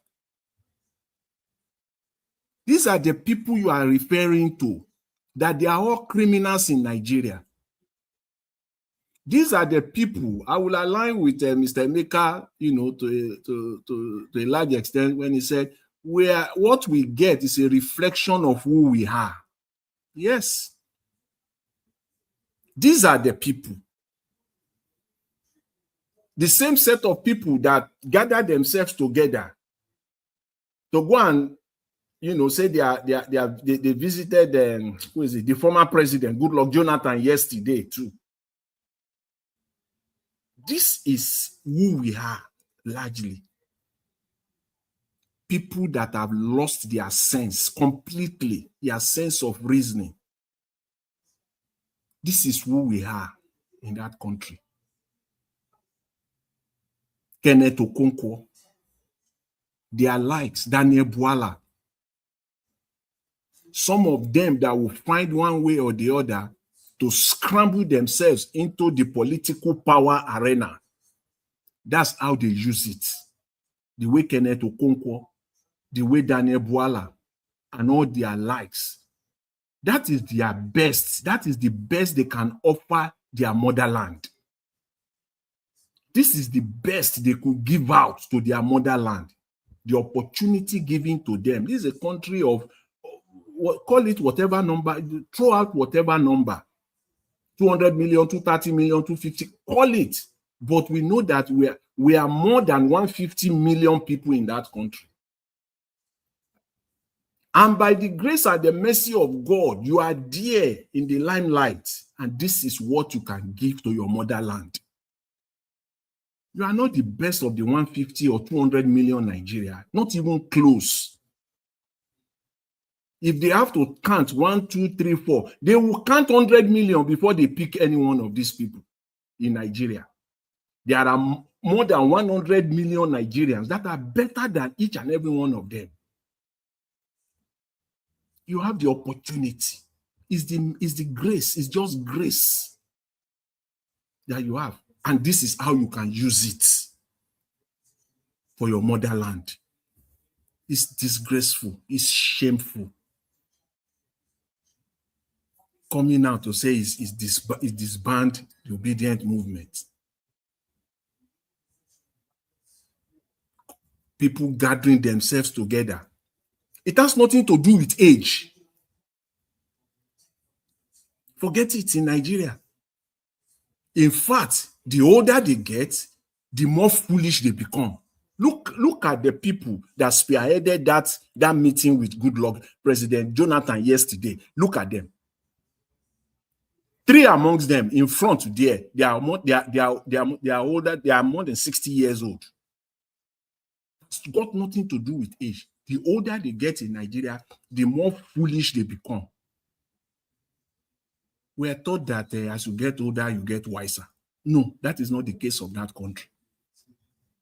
They just ruffle the water, just come out every day, just to... Somebody moved away from your political party.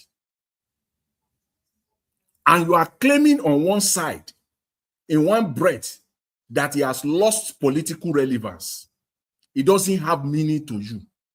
But you can't stop talking of him in another breath. You can't stop. Is it not for you to go and get a party, organize a party that this man has left us? He has left us alone now, so we can move forward. I think that's what should be happening. You don't even want to call his name anymore. You don't even want to have anything to do with him anymore. Simple, the simplest of all wisdom. They can't display it. That is what wisdom demands. If that is what you are saying, if what you are saying has any iota of truth at all, that this man is not relevant to us, he cannot deliver Nigeria, you call him all sorts of names under the sun. Then you should be happy. You should be happy that he has left you. You should be happy. But you can't stop. See their foolishness and their stupidity. And this is what they are offering their motherland. They will claim that they love their country. No. The likes of Kenneth Okonkwo, all of them, their gang, even to their principal, Atiku Abubakar, all of them. It is all about themselves, all about their pocket and their pocket alone. Make no mistake about that. They don't have any good for Nigeria. You have opportunity to come on national TV to speak for your principal. No, it is the man that you said he has no value. Who does that anyways? You can't even preach that in your personal life. You can't preach that to your children. Somebody that you dislike, somebody that you know that it doesn't have value. You don't, inside your house, you will instruct all your children. I don't want to hear that name. If any one of you calls that name in this house again, this is it. You see, you can't do that in your own personal life. But for whatever it is, you are enjoying it, doing it for your motherland. Where do you want to place such people? Somebody have described them as being clowns, and that is who they are. They have lost all sense of responsibility and dignity. They have none. Yes. I just want to implore. Let me just say this today. There's so many stories out there. Very stupid stories, you know, they're all out there now. The lady on News Central, she described it very well. In fact, I didn't know that she has that sense of humor.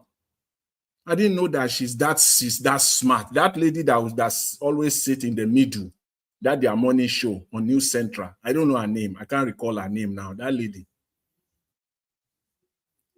Every conversation around Peter Obi gets traction. That's what she said. She couldn't be more right. Absolutely correct. Mention Peter Obi, you can be generating revenue. If you don't have, as I say, I said about this guy, this imbecile, who is saying he suspend the obedient movement. That's why I said you should go and get a job. That would be the best for him. Go and get yourself a job. Get something doing. Because if you are, you won't be doing this. Because just mention Peter Obi, you are generating revenue. Somebody will be ready to pay you. If you are ready to deliver yourself as a useful idiot, somebody is ready to pay you. Mentioning Peter Obi's name in the public is a revenue generation scheme. Everything around him. Stupid people. They can't talk about the issues that are confronting us in Nigeria, economic issue. I will come, on this platform, many a times, I get so frustrated because I want to talk about the economy. I want to talk about the issues that are, I want to talk about the criminality that is going. You think we don't know the amount of money they are stealing right now? You think we don't know what is happening in the economy of Nigeria right now? You think we don't know what they are doing with money outside? You think we don't know what they are doing with the investment that even the money they claim to be investment coming in? You think we don't know? We can't talk about them. It is all this stupid stuff. All this nonsense every day. You think we don't know the degradation of our institutions and our infrastructure in Nigeria? You think we don't know the state of our universities and hospitals in Nigeria, College of Medicine, you think we don't know? They won't allow us to talk about that. They will be talking about, you see that one that came to channels. I don't want to try to remember his name. Talking about Tinubu has done so much for the Southeast. See how stupid he is. What is it that Tinubu has done for the Southeast? Building roads. I dare them. Take the seaport to the Southeast, then we will be talking. We'll start talking. Mandate it today through an executive order. Seaport in the Southeast, then we'll be talking about real development there. Mandate it today that all official, all public vehicles, government public vehicles, will be manufactured from the southeastern Nigeria, majorly from this. Those are what we're talking about. Not you, not putting money together that you will steal borrowed money to say you are constructing roads. Those are the things we want to see. All those one is not going to fly. You have brought nothing to the Southeast, nothing. I just want to, call on those, because I heard somebody say people are now defecting, and it is true. I saw one report earlier in the week. Yes, people are defecting because Tinubu, he used them effectively, very, very well. He used all of them. That's why whatever he demanded in the last 3 years, they are giving it to him. In fact, they defected to APC. Now they have been left stranded, nowhere to go. They are now running to NDC. You can't stop them from joining the party, but it is now left on the party to do what is right by making sure that it is the real, I say real people. These are not real people. Make sure that it is real people that are nominated to elective offices. You want to know what they will do? Thank you, Mr. Elvis. Let me just round up. You want to know what they will do? All of them. These are the pertinent questions, including Aisha Yusufu. All of them. Randy Peter, he has to come and speak. You are not going there to go and warm bench as a bench warmer. You are not going there to go and participate in budget padding. You are not going there to go and be promoting constituency budgets. That's not you are going there. You have to make a commitment that you will have a statement on every public policy. These are the things. That's how you know quality people. Thank you. Thank you very much, Mr. Harris. I will leave it there. But I think Mr. Emeka mentioned something to the effect that the NDC now, the court has postponed or adjourned the case indefinitely.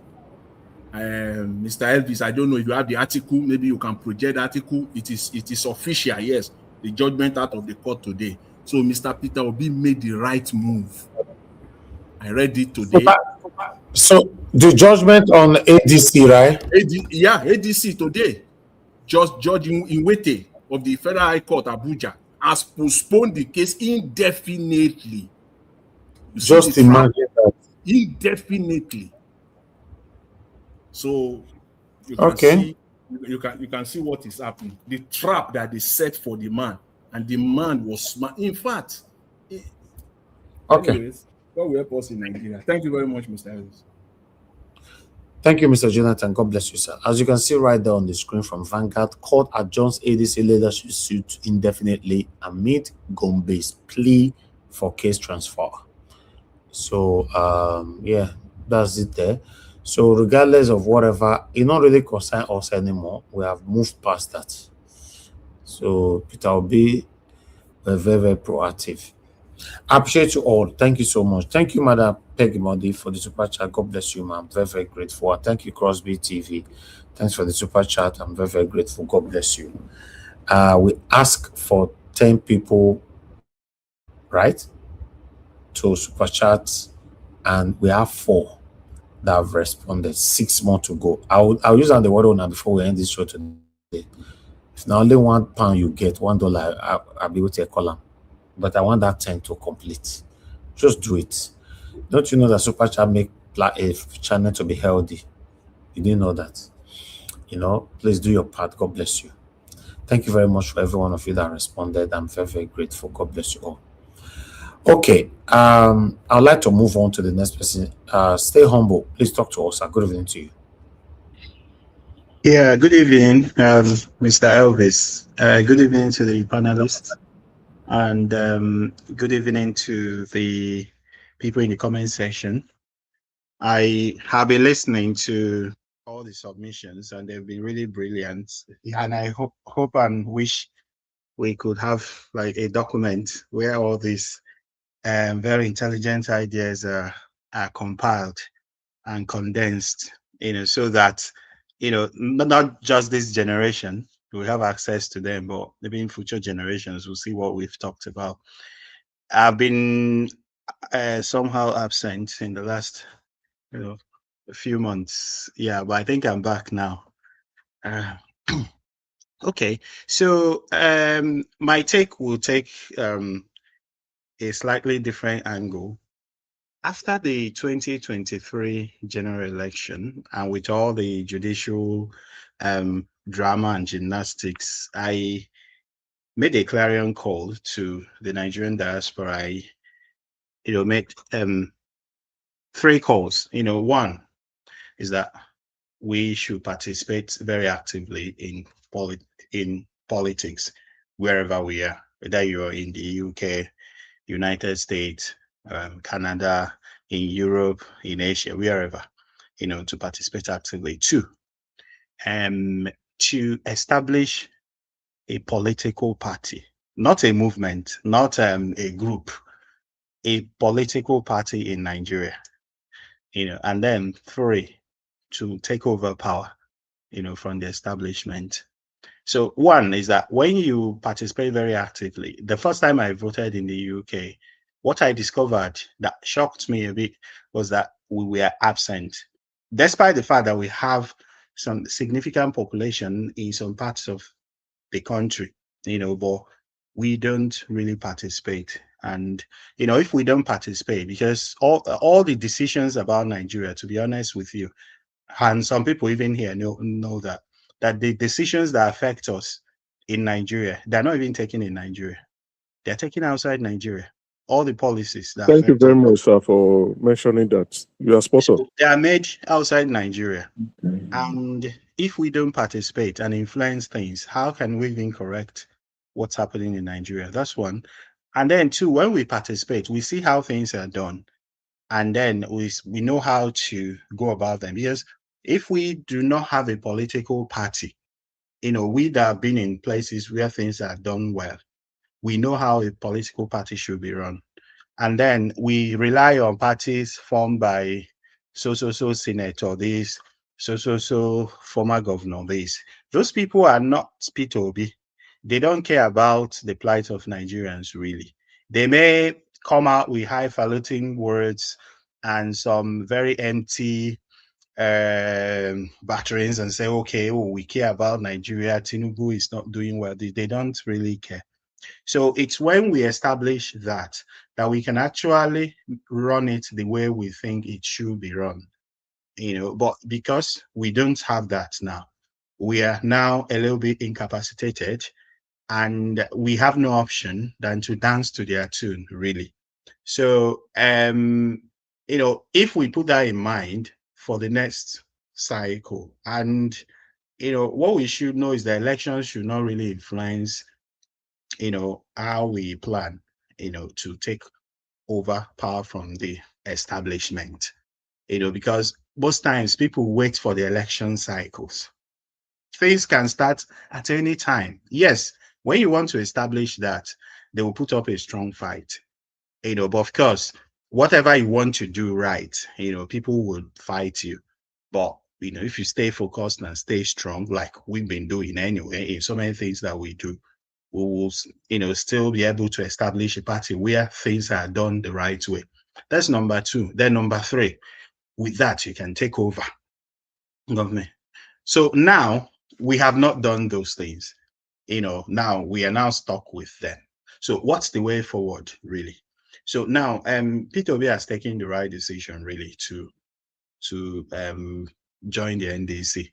With all the troubles in the ADC, I wasn't really comfortable. I even stated this on this platform last year when he joined the ADC, but he had no option because he needed to join the coalition, because given Tinubu's tactics of tribal bigotry, violence, and buying people with money, he would want to isolate P2B into a particular tribe and then try to decimate him. So P2B had to join a larger group, then to canvass for support and then move to another place, which was smart.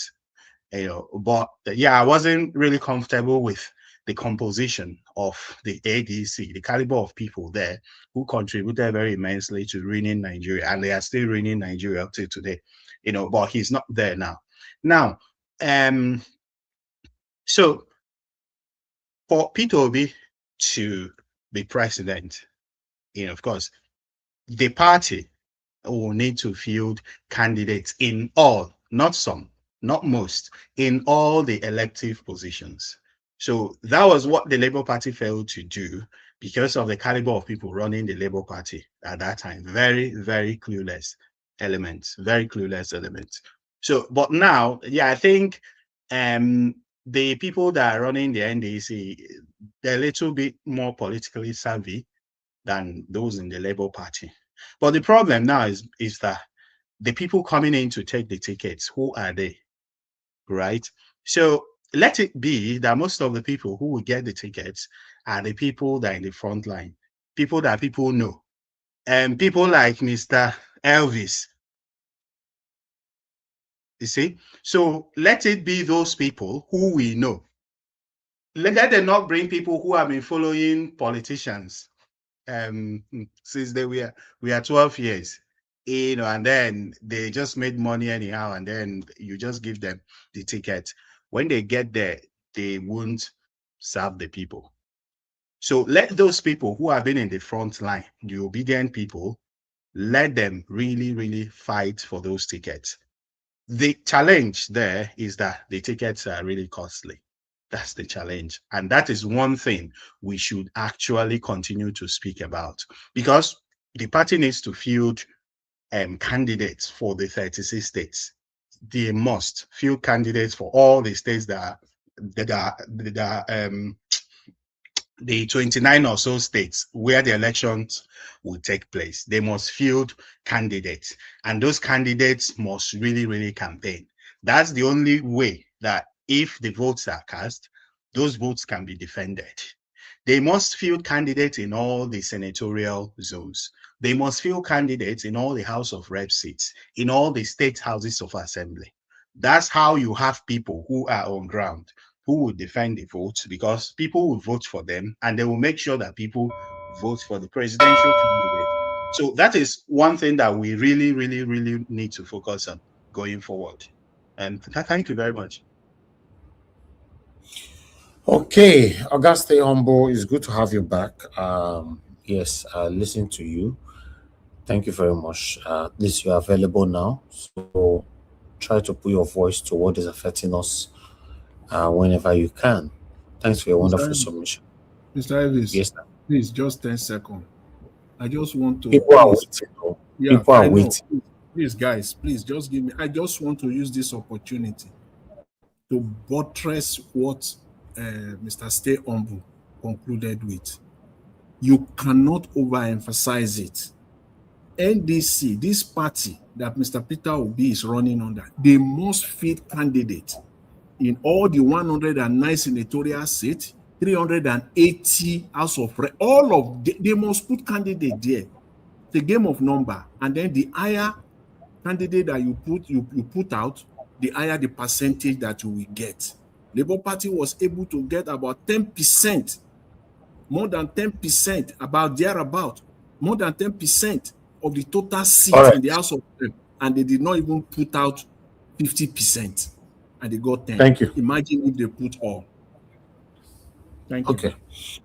Thank you, Mr. Jonathan, for adding that on. Okay. Thank you so much, my people. Stephen Ojek, thank you very much, man. I'm very, very grateful for the super chats. That's 5. We have 5 more to go. We called for 10 people to super chat. We are not asking you for more, say, even though that $1, but that 10, make it complete. 5 more to go. We are still going to continue to call you.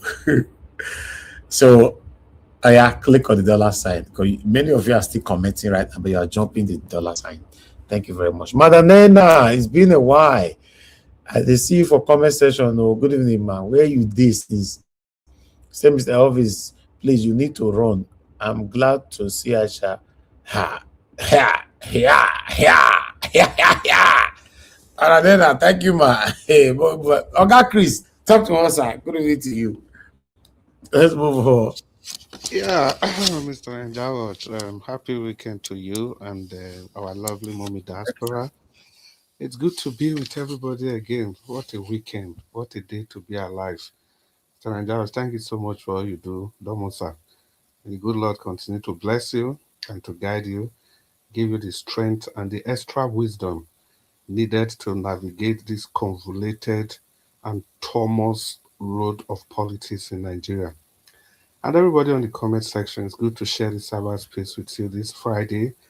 I hope we are all keeping well. And the people with me on the comment section, on the panel. In fact, before that, let me say a special good evening to everybody that are listening to us from all over the world. It's good to know that you are always there waiting for us to come and keep this going. I greet you all. And the people on the panel with me, I can see King Emeka, F. Emmanuel, our Dream Nation, Stay Humble, Oga CM, Paul Dua, and of course, the evergreen Jonathan Kingsley. Well, it's another day of politics and politicking. I keep saying the issues remain the same. They basically do not change. So I will just piggyback from where the last speaker stopped, and that will be stay humble. You see, when we do politics, we must do politics. I've made this point long ago because I think like 4 years ago, before that election, a lot of us said, oh, politics, we leave it to the politicians. Yes. If you do that, the politicians, they will keep playing politics. it is not just about Mr. Obi. He cannot do this alone. Everybody, we all must participate. It is democracy. It is a game of number. I think this idea of saying this one should go, we've all been saying this one should go, this one should go. No, we all must be involved. We all must be involved equally in any way, because if you leave these spaces, people are going to come in and flood those spaces. It's the law of nature. Nature does not, nature abhors no vacuum. That is simply how it is. And if you must know, yesterday I think I stated it, the people in APC today, they are already moving to the NDC. For example, Natasha Idibia, you all know her, she's going to take, it was Siriake Dixon himself that handed over the party membership. And the Edo State House of Assembly minority leader, he has also collected his own ticket. I think Aisha Isufu was there. Of course, and another juggernaut from Edo State who has been out of politics and is looking for anyhow to get back to power as soon as possible. He was representing Bubaka local government. He was a member of the APC. He was also there at that event. See, the reason I'm laying this foundation, why we are suggesting here, people are flooding into the NDP, sorry, people are flooding in, and we are doing the analysis. So it has to be the work for everybody. One person is not enough. Everybody must be involved. I was just telling myself this morning, forgot what I was doing. I was just reminiscing that what about if we were all involved, we weren't just talking from the outside. Imagine we were all part of that Labour Party. I think we would have been able to do more. And I guess we are not ready to make that mistake again, because this is democracy. It's a game of numbers. See, your vote, even if you are a professor, your vote is equal to the vote of that Alimanjeri, of that person that had zero education. It is one vote. So the only way you can supersede that kind of vote, the only way you can counter those votes is by actively participating and driving the narratives, driving the policies, driving the issues and the ideas, making sure you contribute, be part of that party. And I've told myself that must be the next step I'm going to take in order to really drive this point home, in order to make this emancipation possible. Because if we don't do it like that, it's just going to be child's play. Take, for example, Edo South Senatorial District. We want Alex to be there, which is a very noble idea. But we must understand that Edo South has 7 huge local governments. We have Ikpobaoka, Ego, Oredo. Those are the 3 big ones. We have Ovia Northeast, Ovia Southeast, Uhumon there, and I'm missing one now. So, you see, these local governments, they are all big weights. This is where the biggest politicians from Edo State, that's where they all come from. So it is very important, even if we are projecting our less for senatorial position, we should understand that each of these local governments, they are members of House of Rep. We have to find a way of feeding those people, because those will be the people that will defend the votes. Because the vote starts from the local government. And I like the analysis of F. Emmanuel when he was talking about society. Society is built from family straight up before you get to the society, to the nation itself. The same thing with election starts from the ward. We have to have councillors in the ward, because those are where the elections actually take place. Those are where the elections take place. So we can't just only be looking at the, what will I say, at the top of the ladder. We have to look at all the rungs of the ladder. How do you get to that top? We can only do this by make sure we feature people across all these various segments. That's the only way we can buffer anything these people are coming with. And again, if any person ever think people are just going to do the right thing by themselves, I think it's a utopian tendency. I think it was F. Emmanuel that also made that clear that, look, even the most advanced society, people always have a tendency, the propensity to commit fraud, crime.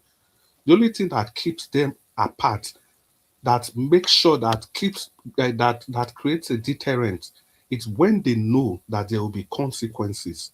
That does not mean that you don't have the 20% of people that no matter what, they will just do what is right, irrespective of who is watching or who is not watching. They will always do what is right, no matter what. But generally, people need laws, institutions to keep them in check. So, in this vein, if you allow the politicians to just have their free day, their free will, don't expect them to do what is right by themselves. Don't ever expect them to do what is right by themselves.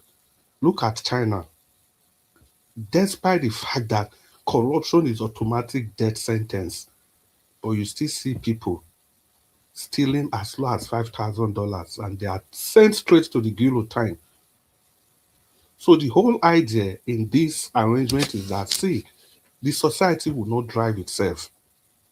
If the good people folds their hand, the evil people will come in. Everybody's business is no man's business. We all have to be equally involved and invested in this if we really need to move forward, because somebody had sounded the warning earlier, I can't remember who. The NDC is being flooded. I think it was the first speaker. The NDC, it's not that it's being flooded, it's already flooded. The least everybody can do now is to quickly try and register. That's the first step. You be a member first. Then starting from there, you cannot control the narratives. That's for the NDC. And then I would just like to quickly push back a little on what, who was that? I think it was Emeka, or he said the interview of Kenneth Okonkwo really damaged the person of Peter Obi. I think I beg to differ on that. I think Kenneth Okonkwo damaged himself. The reason is very simple. See, if you say Mr. A was bad today because we were working for Mr. B, then tomorrow you come to tell us that Mr. B is bad because we are now working for Mr. A, when nothing has really changed. So who actually are you damaging? You are damaging yourself. It is only the unexamined mind that will think that it is Peter Obi. No, it's yourself. You are putting your own character to question, are putting your character in the public arena for people to see that you are very stable, you are very unstable. And actually, that's who Mr. Kenneth Okonkwo is. And moreover, are you seeing which Kenneth Okonkwo? Like I keep saying, people see him from 2023 when he supported Peter. Go and look at his antecedents. That's been a member of the APC. Everything he has done, it's all in the public domain. Somebody that can be defending all the evil that Buhari committed, defending those evils. So for me, like I said, there has always been a question mark on him. And again, the issue of fake doctors, I think when we are in cyberspace like this, because a lot of people, even foreigners, they listen to whatever is going on. See, it is not just this. Somebody say Nigerians procure a doctor certificate, and no, it doesn't work like that. Those are big rumors. I think Dr. CM is there, can attest to this. Even if you procure any certificates you are bringing, if you present it to the Canadian Medical Association, they will take that degree first, send it to the US. There's a body they call the ECFMG. Those people will first of all verify. How do they do that? They go to the school you graduated from and verify that degree. That's the first stage. After they finish doing that, they now give you the authority to come and write the same exam that medical doctors that graduated from Canada will write before they graduate. So if you just go and procure a degree, how can you go through all those? It is simply impossible. I know with the Nursing and Midwifery Council, there was some scandal. I think most of the scandal was around the IELTS. And it's not just only Nigeria, for God's sake. It's all over the world. The Indians, the Pakistanis, the Bangladesh, all of them, they are the system in place. So, my people, I think we are just starting the discussion. The bell has gone. Mr. Anjaros, thank you so much once again, and everybody on the panel, thank you, and the comment section, our listeners. evening. Okay, Chris, thank you, sir. God bless you. Thank you very much. Our Dream Nation, then we'll come to Augustine. Our Dream Nation, if you are there, talk to us. A good evening to you. Thank you, my brother. Good evening, sir, for what you do. God bless you. Thank you. God bless everyone. My brother, I've said it earlier. Please, we're hoping to run this up. Today is Friday. TGIF, thank God it's Friday. Please let us try and see how we can complete our contribution. What we are doing is a Nigeria project. Let us do it, please. Let's do it, please. I encourage every one of us to support with any little thing you can do. Your $1 is something. £1 is something. Anything from your heart, just give it out.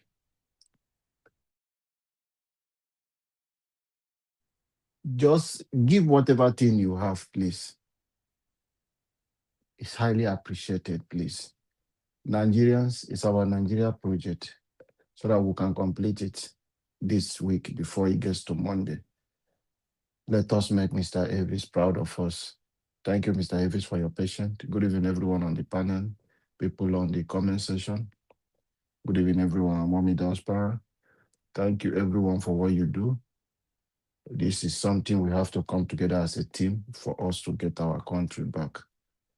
And I know a new Nigeria is coming, and I know that new Nigeria is really possible. For it to be possible, you have to come out from your hiding place. For us all to put, we say, all hands on decks. That is the only way we can push out these criminals. Last time I was here, I think that was 2 days ago. Mr. Elvis, I appeal to you to cut that place I was talking about, the Lulu bricks coming into the NDC. APC have sent a lot of agents into the NDC. They have taken over the space. And if you think it's a joke, we know the battle we are fighting now. It will be difficult for us to do the thing to work for Peter Obi. When these people have occupied the space, they are everywhere. And these people, I'm telling you, they have money in their pocket who are coming in, pretending they want to be for a better Nigeria. And NDC is just opening door. I know you can't stop anyone. It's freedom of association. But don't give them any room collapsing the structure or allowing them to begin. Even if you don't allow them, before you know, they buy all this, go and look around. I call one in my local government. They are hungry people. The local government party chairman, you just see young, but because it's a party, they don't even have any job. They just got that thing. 5 million, they have sold everything out. That is where we have found ourselves. So we must come together and not allow this criminal. Once they take over the structure of the party, they will just sabotage every effort we will be doing. You will think, okay, with the obedient and majority, but once the party escorts, you saw the battle, what happened with Aisha and Abure. What is the thing? Bring money for pulling unit agent, pulling audio pulling unit agent. You are not seeing anything. That is what is going to happen again to us, but God forbid. We must come in and put this pressure and stop these people. Please, NDC, be careful people you accept. And those people, I have said it to you, the Lulu Briggs who came to NDC is a Wike agent. Is coming to do the bid of Nyesom Wike. Is coming to take the structure of NDC in Rivers State, and he will collapse it at the end. Before you know, he will use his money. He's a contractor to Nyesom Wike. He has been since 2000. Go and check the history of Lulu Briggs. Dumo Lulu Briggs, go and check him. He will come out and pretend he want to contest. His people will be here in Nigeria. Lulu Briggs during election, he has settled with Odili and all the rest. He will be in the US drinking champagne. People will be here killing themselves. Say, you are fighting for governor to remove people like Peter Odili. You don't know that you have settled. He will not be there during the election. That is the kind. He continue like any government come, he will align, will be their contractor. He will work like that. Is who he is. He's not a serious-minded person. And since I saw him into that NDC coming from Rivers State, I started raising this alarm. Siriake, this in place. I'm appealing to you. Be careful of Dumolulu bricks. It will be difficult, except you want to tell me that you are part of the plan, because I don't understand what is happening. Today, what you're talking about, the court cases. Yeah. Nephew Bala, what is his name? He wrote a letter to the CGN. Yeah. The Chief Justice of the Federation, the woman, since 4th of May, requesting them to change the judge for the High Court. You know, those are the delay tactics. So those letters now got to the judge who is in charge, Justice Waiting. Whether it's an Igbo man, I don't know that man's name. It sounds like that. Those Enwike judges them. Now said, okay, it's going to adjourn because of that indefinitely to look for them to respond to the letter from the Chief Justice, because they needed a replacement of judge, so that that man who is in charge of that case, they should change him and bring another judge to handle the case. We know that all those ones are the delay tactics for them to do. So most of you are blaming Peter Obi for not coming, for not going out. Who is saying he's changing party? We are waiting for all of them. All of them will look for party they want to use. The whole plan is that some of them, they understand this process. It's like they pay some of them to make sure that Peter Obi do not succeed in having a ticket. So they will pretend NDA, let him remain in ADC. But God so kind, most of them do not understand that the information that Peter Obi is privy to, none of them can get it. Before it's happening, Peter Obi, what he knows happening in Aso Rock, the information, the intelligence is getting. So people like Kenneth Okonkwo can come online, express his bitterness, disgrace himself, continue to do his acting, playing those things. His integrity and the values, this man have lost it all. Today you can see that most people just pretend, but little money make them to just fall.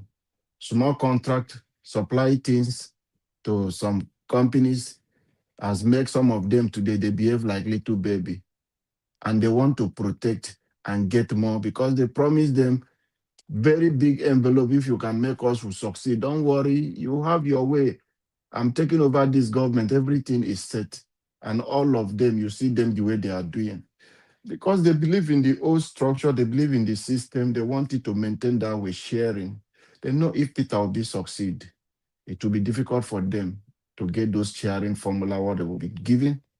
Free money that people will just go and sit down, talking of trash of wardrobe allowance, talking of trash of something you do not work with, they will just give you some money you can't even explain. Why are you people giving me this money? Those are the system. They know that Peter Obi will stop. If Jonathan can appoint him in a board for him before the end of his tenure when he left office in 2014, and the man got in and they said, these are things you are entitled for. The man said, no, I don't need these things. I have my own car. I have something I want to do. How many people in Nigeria have you heard that they reject that kind of thing? They gave them office. They will even abuse and take more than what they even gave them to call this wardrobe allowance.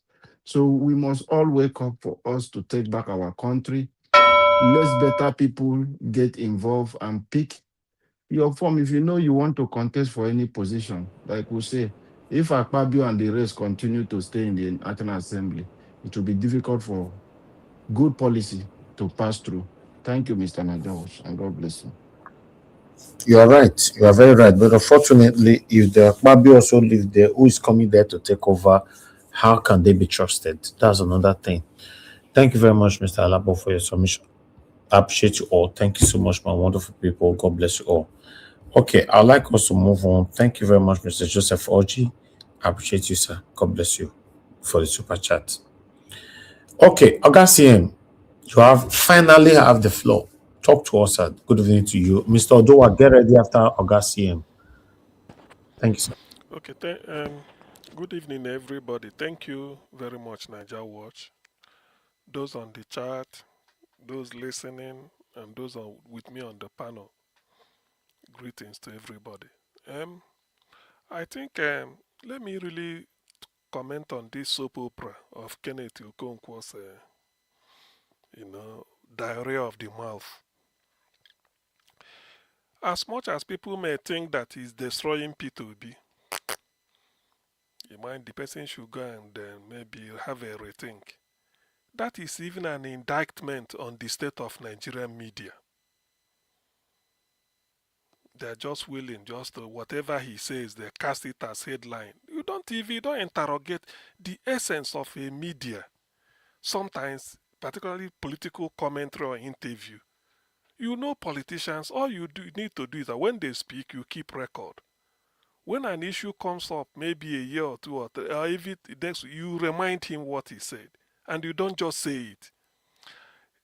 You have to replay what he said, so that you are also educating the people, your listeners, and as well as validating the honesty or the integrity of your station. That is how people will respect you. I remember in those days, I don't miss. There's a man for those people that watch CNN, cable news network. CNN every Sunday in those days, I think there's a program they call it the Situation Room. The Situation Room might be during an election, but that's what they normally, I think the Late Show or something like that, on Sundays, UK time. It's anchored by a man called Lou Dobbs. He's late now, a Harvard-educated journalist and a lawyer. There's a man called Thomas Andrew Dashow.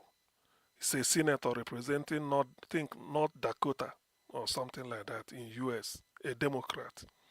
It happens that he was the minority leader in the Senate, and minority leader, they are not the party in majority. Republicans were in the majority, but he being a Democrat, so he was so much antagonistic to George Bush, that is George Bush Jr. Whatever the president, I mean, he's always, and he's the minority leader now, so he aggregates. Is it Wolf Bliss? I think no, I think Lou Dobbs. Okay, Lou Dobbs before Wolf Bliss. So yes, Ijedema, thank you. Yes, Lou Dobbs. Yes, I know because it's Lou Dobbs. So you see the way the guy talks because that late show, it's like they are summarizing. They use it as a Sunday show to summarize what happened during the week in the Senate. So he will bring somebody who must have made headline, either a senator because of what. So every time it used to be Thomas Dashow being the minority leader, leading the Democrats. So even if a senator who is a Democrat speaks, Tom Dashow will either like to buttress what he said or even say his own, no, something like that. So every week, something like that. He always comes to Lou Dobbs, we invite him. So when he goes to CNN, he'll be talking. That's the way So Lou Dobbs will say, Senator, can we take a listening to this? He will point, then they will replay. You see what the guy is saying. He wouldn't say anything after saying. The question will then be, Senator, do you think anything has changed? Do you still believe in what you heard? He wouldn't say what you said. He said, do you still believe in what you just heard? And who said it? The same man. So you see him struggling or maybe trying. This is the type of thing they should have played to Kenneth Okonkwo. And the way they should, because being there's Jonathan, you are here, that's what they call, you said the Yoruba people call Okponu. All over the southeast, if people are following social media, there's a man called Professor Okeikechukwu. He's a philosopher. So the Development Specs Academy at Abuja. Very brilliant man. See his analysis. He read philosophy from Nsukka to University of Lagos, PhD. So the guy, when they were asking him, he said it's Onuku. O-N-U-K-U. Onuku means something that is bigger than a fool.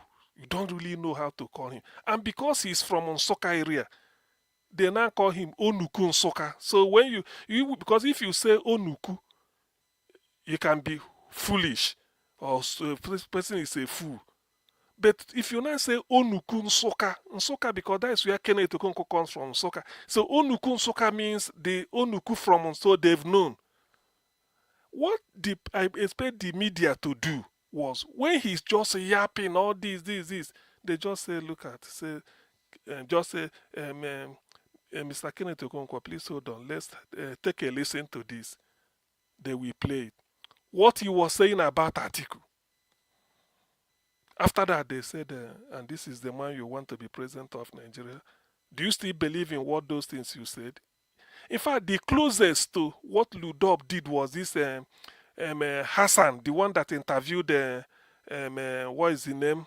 Daniel Boala. When Daniel, you see, this is a typical way a journalism should be. This is the way journalism. You see, Daniel Boala was he made a Dr. fool of himself. And Dr. Yes. CM, you see this part of news journalism Yes. that you are describing deeply. Yes. It is you call it is news 101. It's not something. Thank you. Before you spend 3 months inside that program, whether Yes.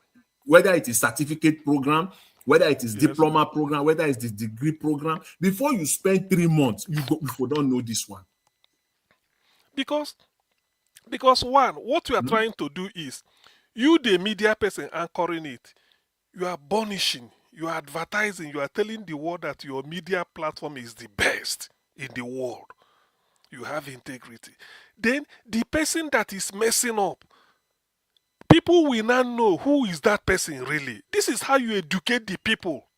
This is how, not a media that you go there, all they do, you wear a okreka suit. I don't know who, some of them say, if you see the suit they wear, you shake your head. So you just go there and be talking nonsense. You hold somebody, you tell him, you bring it. By the time Kenneth Okonkwo listens to that, then he will sweat. That is Fatiku. Then he said, but P2B is good, you just help them. He said, hey, this is it. He said, let's take a listen to this.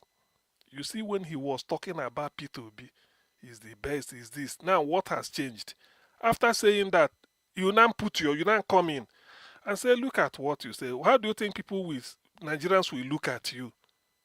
He said, you're a news media, because you're also helping, you the journalist, you want a good country. Forget about the salary you are paid. You the journalist, you want a good country. If a criminal is in charge and your village do not have electricity, forget about you are living in a hotel, being paid for, you won't be happy. So that is where you see that journalism in Nigeria has gone to the dogs. It's an all-commerce profession.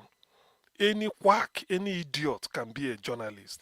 And it pains me, because in the Western world, I see the way, for those who lived in the UK, or if you are still living in the UK, please, there's a man they call Jeremy Paxman. He said, that is Jeremy Paxman. Politicians dread appearing before him. He anchors Newsnight every day from Monday to Thursday or thereabout. I think Friday used to be one music song, or maybe Jeremy Paxman. Jeremy Paxman, at the height of the Gulf War in Iraq, he invited Tony Blair for an interview. He said everything about Tony Blair, just like Iran, his profile, biodata, everything, the way he came to power, New Labour, New Britain, our mission, New Britain, our what is it called? Our mission, New Britain. Our instrument to achieve it, New Labour. That's the way the slogan. Things will always get better. So he praised off and they showed this thing. Tony Blair sat down. Told him, welcome, Prime Minister. He said, is there anything you want to apologize to the British people for? That was a shock. The first question was, Prime Minister, is there anything you would like to apologize to the British people for? If Tony Blair mess up, he just open up a racket dossier where he led the British people to war on a dodgy dossier. What is not right? As a prime minister, you want to move the British young men to go and fight war in Iraq on the basis of what? It's like the way they fought a Biafran war in Nigeria on the basis of lies. If not that IBB said it, say it's Igbo coup. But it's not. It's not. And they capitalize on it to deal with Igbo pogrom, this, then. So he was asking the first question to disorganize him. He said, is there anything you would like to apologize to the British people for? That question is not an easy question to answer. Remember, the opposition is there, and they will tear him to pieces. But Tony Blair, being a lawyer, there's a way he navigated it. So in other words, what I'm trying to point out is Nigerian journalism is, we don't have journal, and that is why our country is the way it is. It is true. People will blame politicians. They are not doing this. They are not doing that. Yes, we agree. But you, the media, there's a way you ask them questions. Forget about bribe.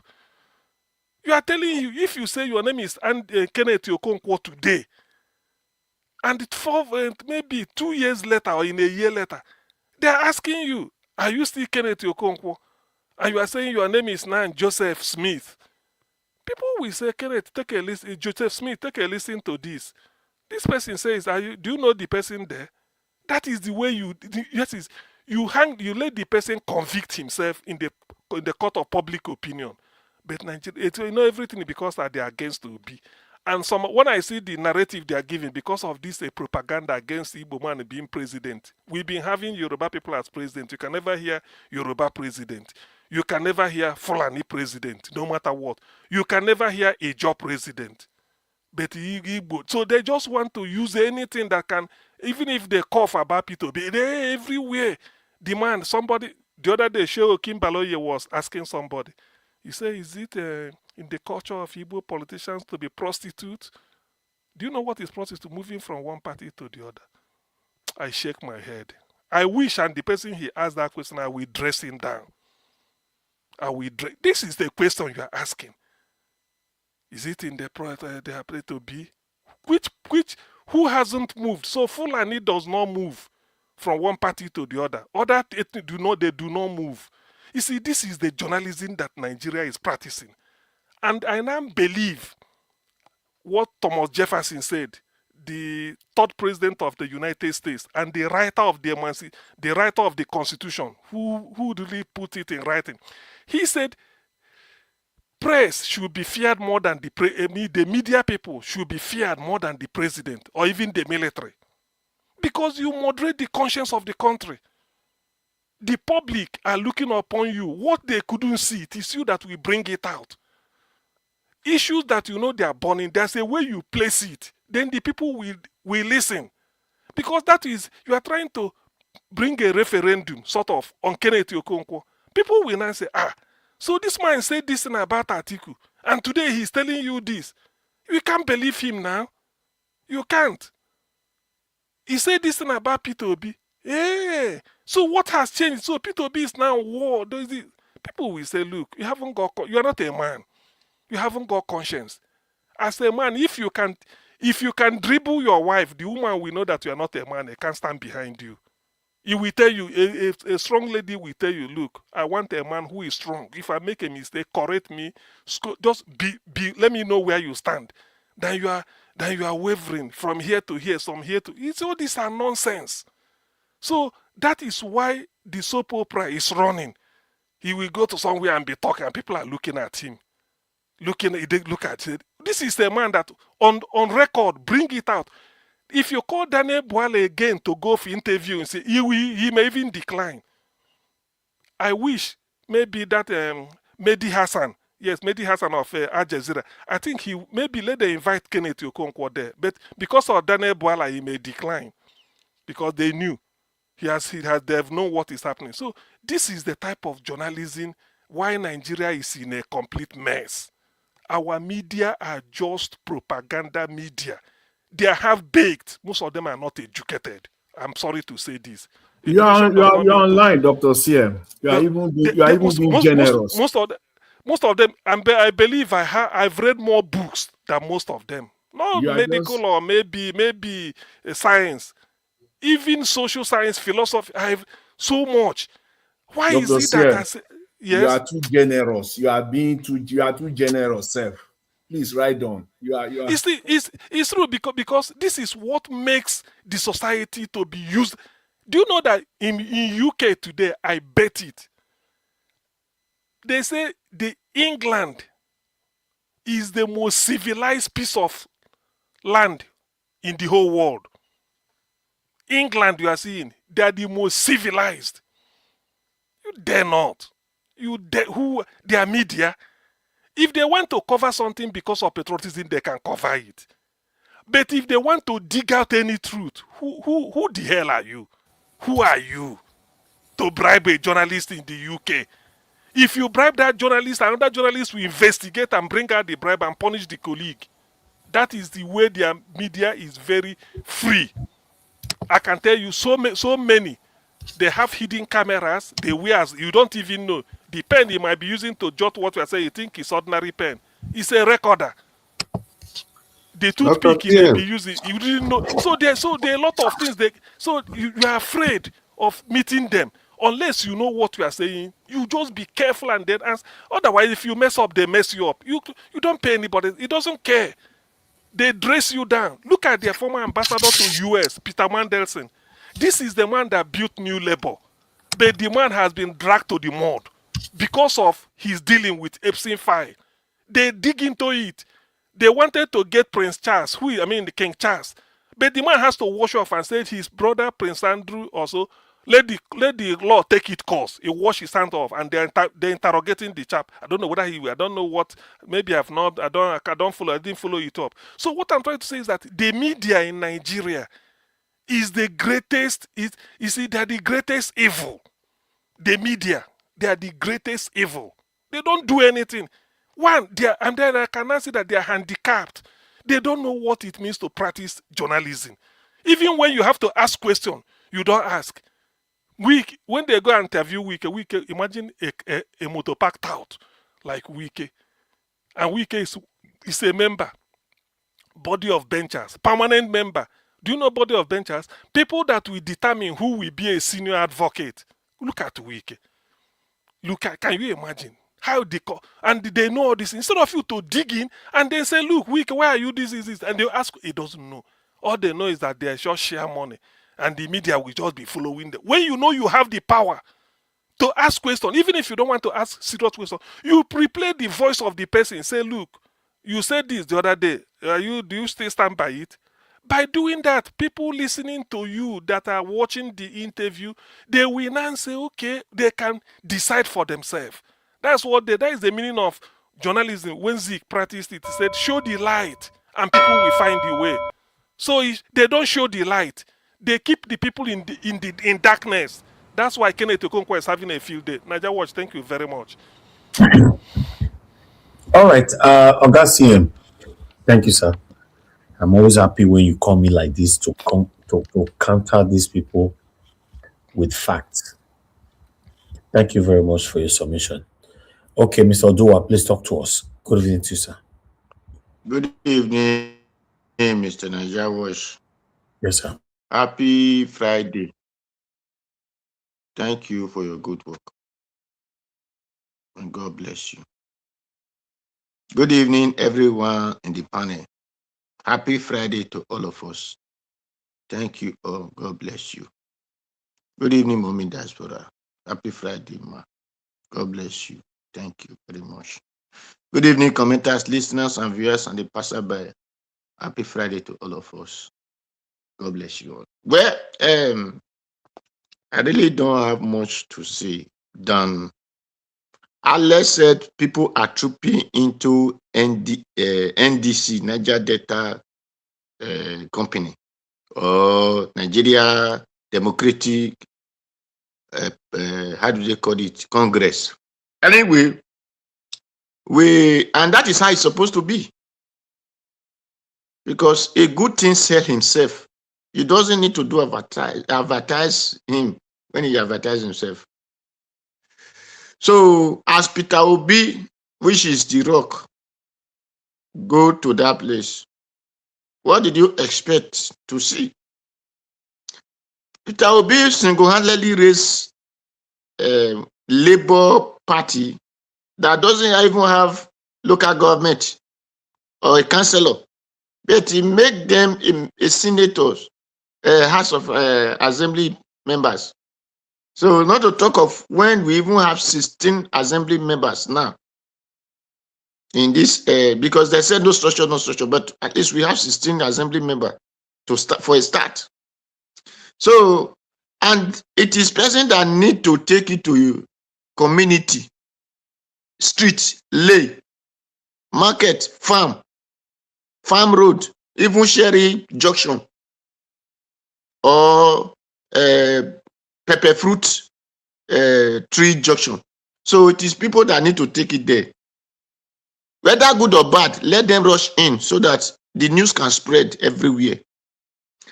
And so that is my advice on that. So don't see it as, oh, people are coming, it's not bad, it's not this. No. Even if it is article, I want to come. You should come and take it to the direction so that people will know. Kenneth living in bondage can help us to even spread the news. Because they have left them in bondage now. They say they should remain in bondage till further notice. ADC is in bondage. So I don't know where Concord is going to say tomorrow, because today they just leave them in bondage. So Labour Party, not Labour Party, what NDC is welcoming everybody. And I love what this thing told the members that came. He said, don't think that you just come in, say you are one of the founding members of it.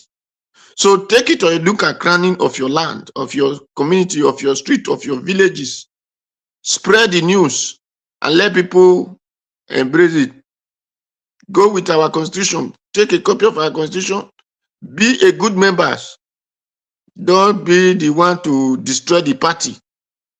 Be kind to your neighbor and make them embrace good things. That this party is not going to be like those old parties that don't care about the futures of Nigeria, don't care about the life of Nigeria. So we all need to build this party to make a better country. So I love what this is said. And so whoever that want to contest, whether it was former PDP, APC, Labour, or whatever, because many people that resign, it is because of the INEC who thought they have caught Peter Obi in ADC with Conco and Atiku and Big Bele like pig. That is why they were saying, stay there and fight. Stay there and fight. And they are still fighting. They will keep on fighting. While Peter Obi is not celebrating, they will keep on fighting because they want to fight. They thought they are pinning there. If ANEC have to combine everything, do you need to bring the name of your member to ANEC before you can bring anybody who want to contest election? If not, because they thought as they have caught him in that ADC, so he will not have escape route. So those are the reason they did everything, and they thought he will remain with them. So to God be the glory that a wise man is always a wise man. So that is it for that. Peter for Nigeria said he's contesting. Aisha Yusuf have also stretched her hand. I think Aisha Yusuf, they interview her in channel television, but it is only Peter Randin that nobody have interviewed. So unless it is a welcome if you have that idea to say, okay, you want to run. So we will still welcome you to run. But have you convert people in your street? Have you tell them that we now have a new party, NDC? Or will you still be fighting like the way you fight during the time we tell you Peter will become a join Labour Party? So I don't know the one you will do for us this time. So Mr. Alesso, that is for you. Please let Kenneth Okonkwo rant because it's still acting film. So it's one of the Nollywood actors. So whatever he's doing is not damaging Peter Obi. It's only showing how senseless or how unsensible he is. And so that is that, because whoever God has blessed, no one can curse.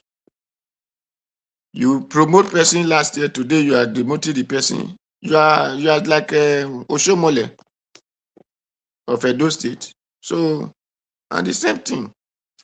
Then even Akpabio of so-called Senate president want to change the law that make him a Senate president to gain himself, to make sure he retain the position.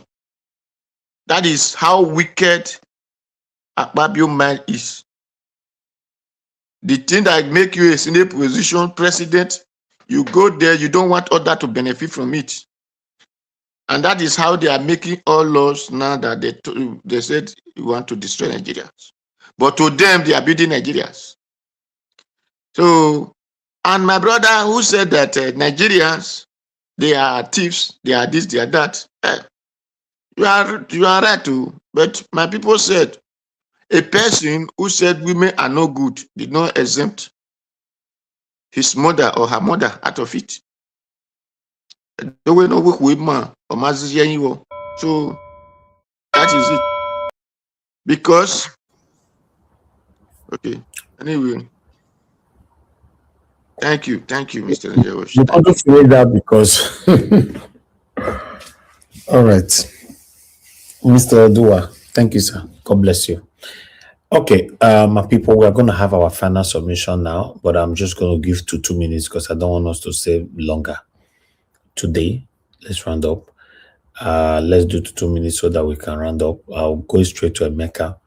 Emeka, you have 2 minutes. Please talk to us your final submission. All right. Thank you. Well, I rather want to talk about, someone was actually trying to clarify my statement for me. But I wish all political parties the very best, and let's see how it goes. On the Nigeria aspect of perpetrating crime, let us just seek positive values in ourselves if we want our leaders to, represent us in good light. That's all I can say. Thank you.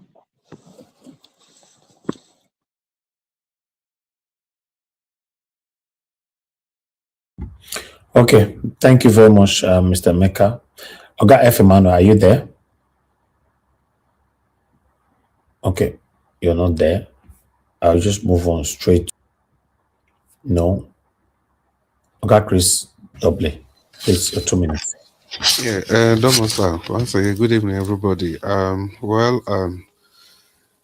Yeah, my own is that, like I said earlier, we all have to be part of this process. We have to find a way of just doing our best, be part of the process, because if you leave a vacuum, people are going to fill those vacuum, because nature never abhors a vacuum. It will be filled up. And the kind of people that will fill these positions up, your guess is as good as mine. So people, I know it's not that easy, but if we don't do it, we just end up talking and talking and talking and talking. Yeah, talking is good. With our talking, we are doing a lot, but we can just be exposing the evil that these people are perpetuating, because we can actually stop that evil by being part of the process, by being part of the procedure, by joining to build these political parties and be the decision makers in these political parties. And as for journalism, I think I completely concur with Dr. CM, because there's a popular saying, I can't remember who said that.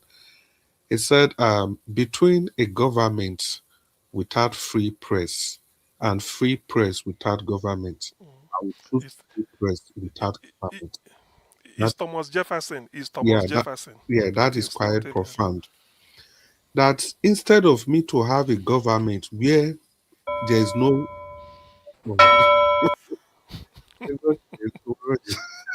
Mr. Ajawaj, if I just wait now. If I allow and drop the waiting, No, drop on. Quickly.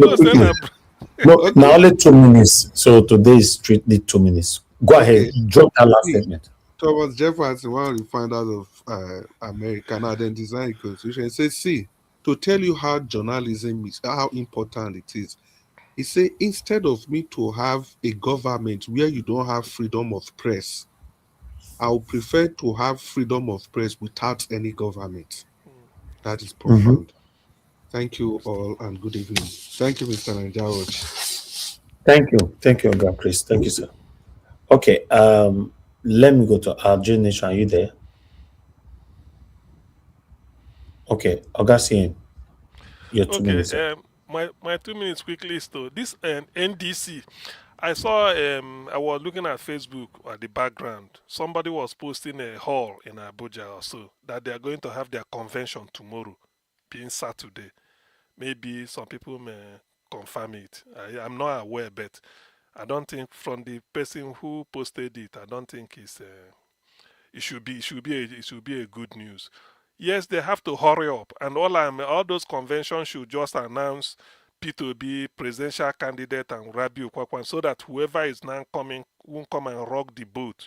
I don't want a situation whereby because Tinubu will be sending part of APC people. You don't know who Atiku is sending because the target is to make sure that for whatever reason, Obi is not on the ballot. So please, NDC, keep your eyes wide open.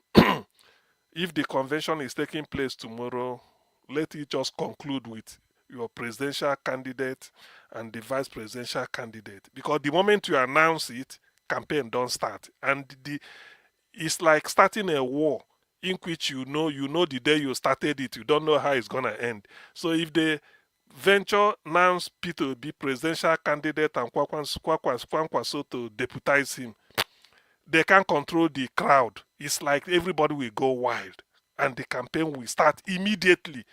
It will culminate in January something. So they should not waste time. Let them seize the momentum. That's what I want to tell NDC. Whoever is registering should just quickly go and register and be part of them genuinely. But all I know is that if P2B becomes president, this idea of moving from NDC because you've gotten the ticket, where are you going to go again? The example he will set, you even be proud that you see him as a leader. So let me stop here. I wish everybody well and good night. Thank you. Okay, thank you, Augustine. God bless you, sir. Mr. Odoa, your 2 minutes, please. Okay, thank you very much. Dr. Baba CM, know that the Nigerian journalists know that they are not educated. They are not. But they don't have good conscience. Nigerian people lost their mind of humanity. So they believe that devil they are talking about, the Nigeria is the capital city.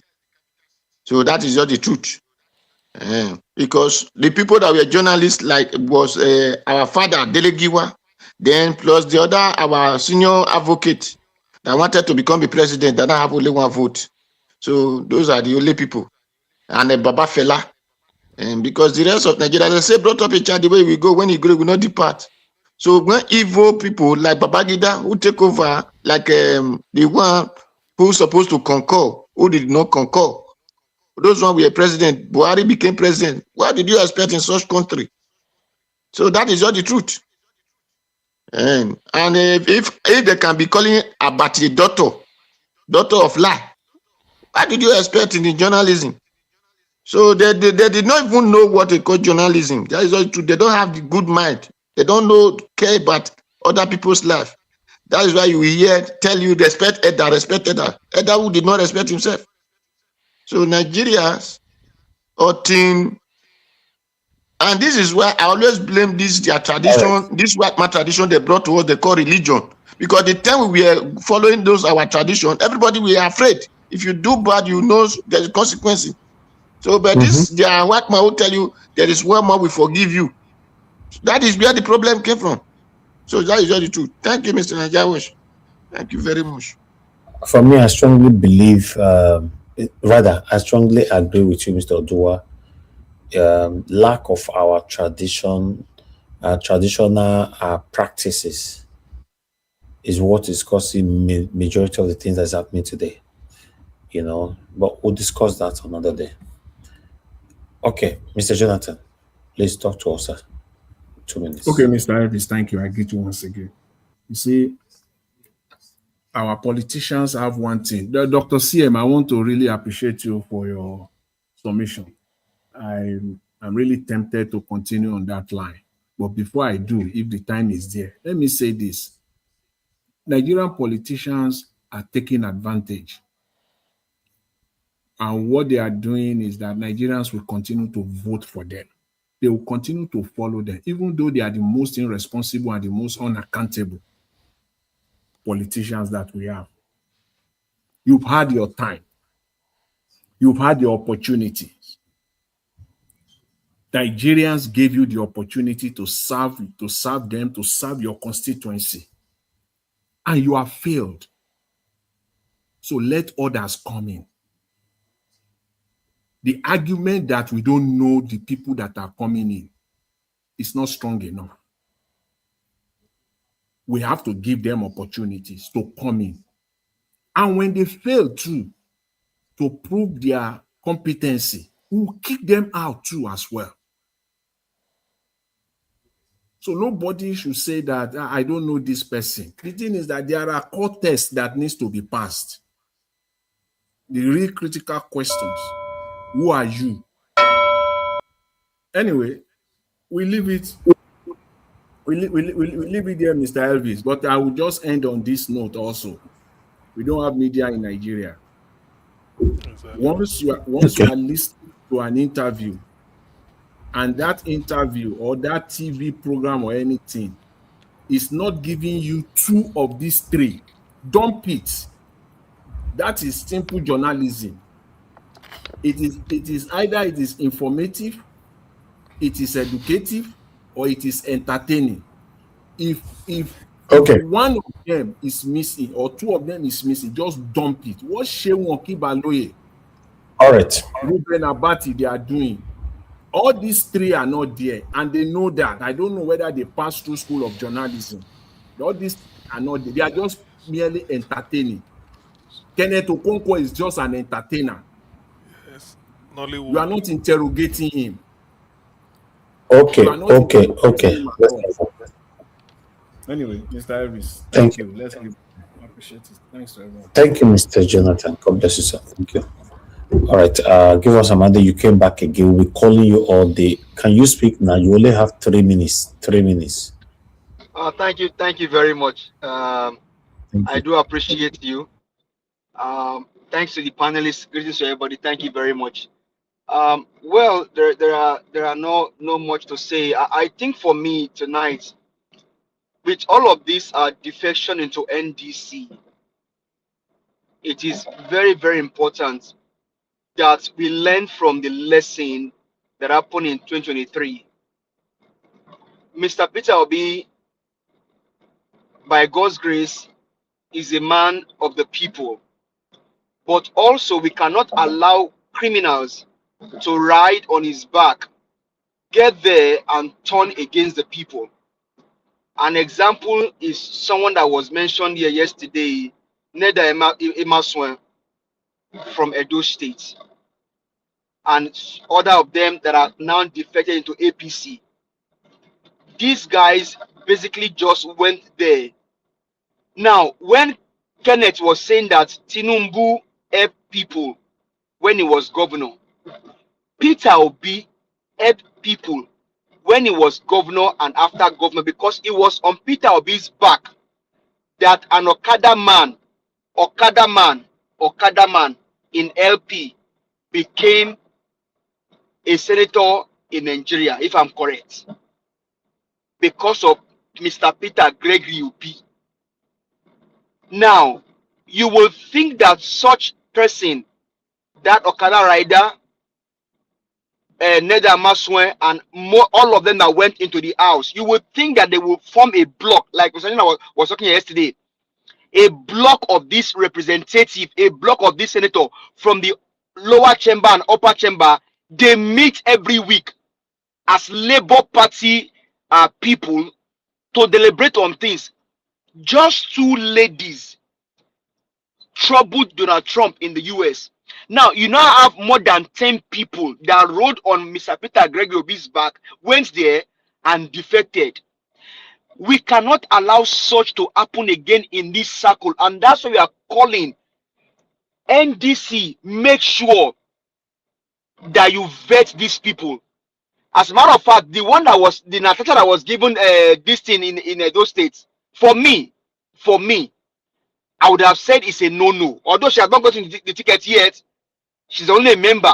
But for me, such people will not go anywhere. Because you know what they are looking for? They are only coming because now when Mr. Peter B was going through all of the troubles, all of the pain, where were these voices? Where were they? They cannot come out and fight with him. When Mr. Peter B was going through the pain in NDC, in ADC, in Labour, how many of these people did you see? Neither did you see him? No, he was already in APC. The Okada guy, did you see him? No, he was already in APC. So we cannot allow people that will only ride on the glory of Mr. Peter Obi to get into the office, and when they get there, they all go to a different party. We need people that will stand for the people. Now, Aisha Yesufu, we may say she's an old voice, but from what I saw, There's no now. I've rang the bell. You want to? Oh, sorry. Part two. Yeah, round up. Please. Okay. A second. Well, let me just round up. For me, people like Aisha Yesufu, I still believe that such person can do something because of what I saw in our video. But people must be vetted and vetted well. Thank you very much. Okay. Thank you. Give us a mandate for your submission. At least we've done 4 hours plus today. We've come to the end of this broadcast. I appreciate every one of you. Thanks for coming in to put your voice to this. They are listening to us, and the journey is going to look very, very tough. Trust me. Even though Peter Obi moved already to NDC, it's still not going to be easy. There are still going to be 1 or 2 challenges that you will soon start seeing. It's a normal thing. There's nothing like God forbid. This is reality. You know, this is a realistic statement that we all need to understand. Because these people will not give up power easily. Yes, they have been sustaining their lives through this satanic, corrupt avenue for so many decades. So to take power from them is going to be a fight. Tinubu will not go down without a fight. Tinubu will not go down without a fight. Mr. Elvis, Yes. see, Yes, sir. there is a way. And the baby in the womb, I just want to simplify it because I don't know how else to do it other than to say that even the baby in the womb, no. So the politicians, the likes of Peter Obi, Serike Dixon of NDC, they know this. See, you cannot lose both ways come 2027. Let me just say it. God forbid Peter Obi lose in 2027. But one thing is guaranteed. You will have majority in the Senate and in the House. But that will stand for the people. That will will now stand stand for the people. people. So Mr. Peter Obi can still coordinate and still lead. NDC can still lead. That is why you need quality people. You must guard these people. They will ride on his back whether we like it or not. And we will get them into the House and Senate. That is how you checkmate Tinubu. Mr. Jonathan, as a matter of fact, all of those guys now coming out, like Peter Randy, I think they are already talking about him. Let's bring them here also. Let's interrogate them. Let them tell us. Bring them here. Let's ask, because Arise will not do it. Arise that can go and put a camera in front of one couch. saying that he wants to sack Peter Obi. You are not going So let's bring there. them here. See, you are not going there to go and participate in budget padding. You are not going there to go and be saying yay and nay. You are not going there to go and be talking about constituency budget and projects. See, you are going there for the people. You will not it must be live vote. It must be live vote. They will count you, will see you. Okay. Yeah, that's why we have a Dixon there, because I believe Dixon can steer the ship properly. Aburi and Co, they were just jokers. Okay. Mr. Evix. Yes, sir. I just want to chip on one thing. Another thing that I have concern about is the security of Mr. Peter Obi at this point in time. He's very critical. You should watch his back. You should pay attention critically with people that he move with. You know, right now he don't trust anyone. Some people can be acting as if they are part of his security. People they can infiltrate through his own security. So that should, I beg, if there's any way you can reach out to, you should also pay attention to that. Okay. Tanko should have resigned by now. Let's get a good voice. Tanko should have resigned by now. Tanko should go and contest for elective office. Mikey Guinea should go and contest for elective office. We have them in Nigeria. These are the people that should come. Tanko should go and contest. He will win. If he doesn't want to contest as House of Rep, contest as a senator. In fact, your voice will be loud. As long as, this is the caveat, as long as you are not going to the National Assembly to participate and to work with Tinubu, if you sworn an oath, I'm going there for the people, Tinubu can't do nothing. No. I'm telling you people. Let's continue from where we stop tomorrow. I appreciate every one of you. The only thing that I would like to add to this particular statement is that Tanko can't do the job that they are forcing him to do right now. He cannot do it. Honestly, he should have resigned. He should have resigned. He can't do it because I'm not sure whether any person they force him, make him resign, come out there. He can't do that job. He can still be useful in another way. Make him go Nobody's contest. forcing him. He knows he can't do it. Mr. Elvis, say you go give us half hour, Mr. Elvis, I beg. You go give us no. I'm not doing that today. Sorry. Okay. Tanko, the problem of Tanko is that he needs to understand that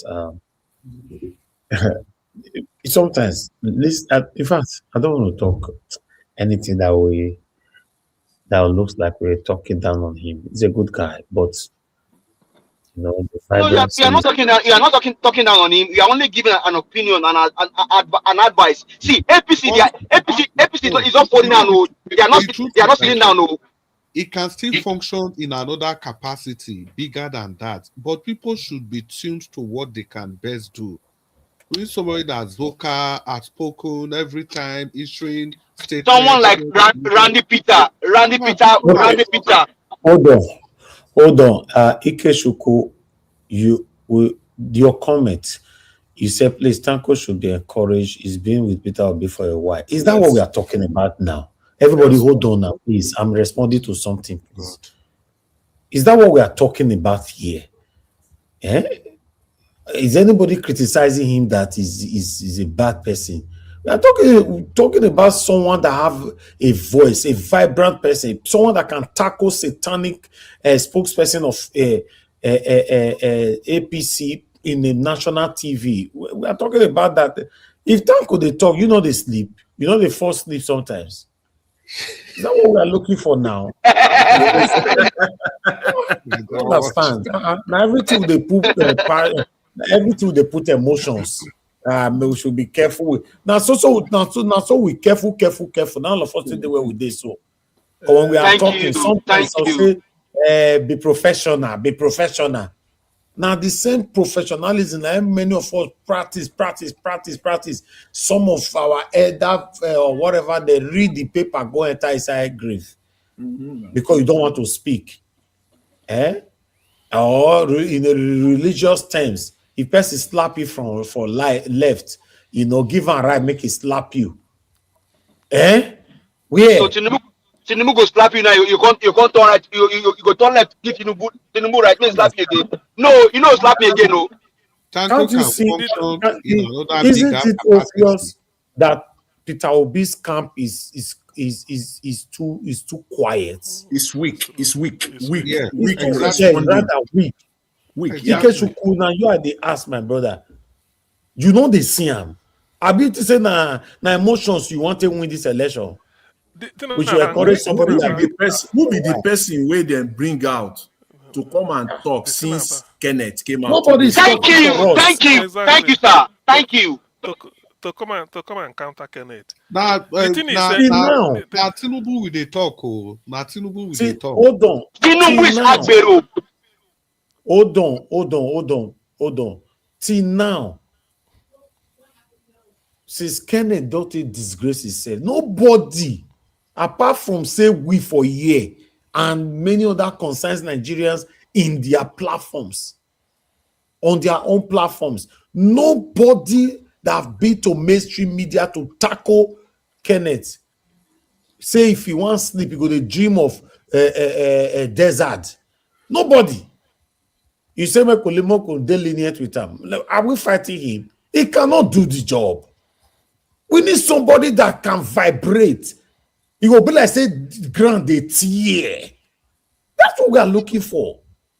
Mr. Evans, Mr. Evans. Because I have something.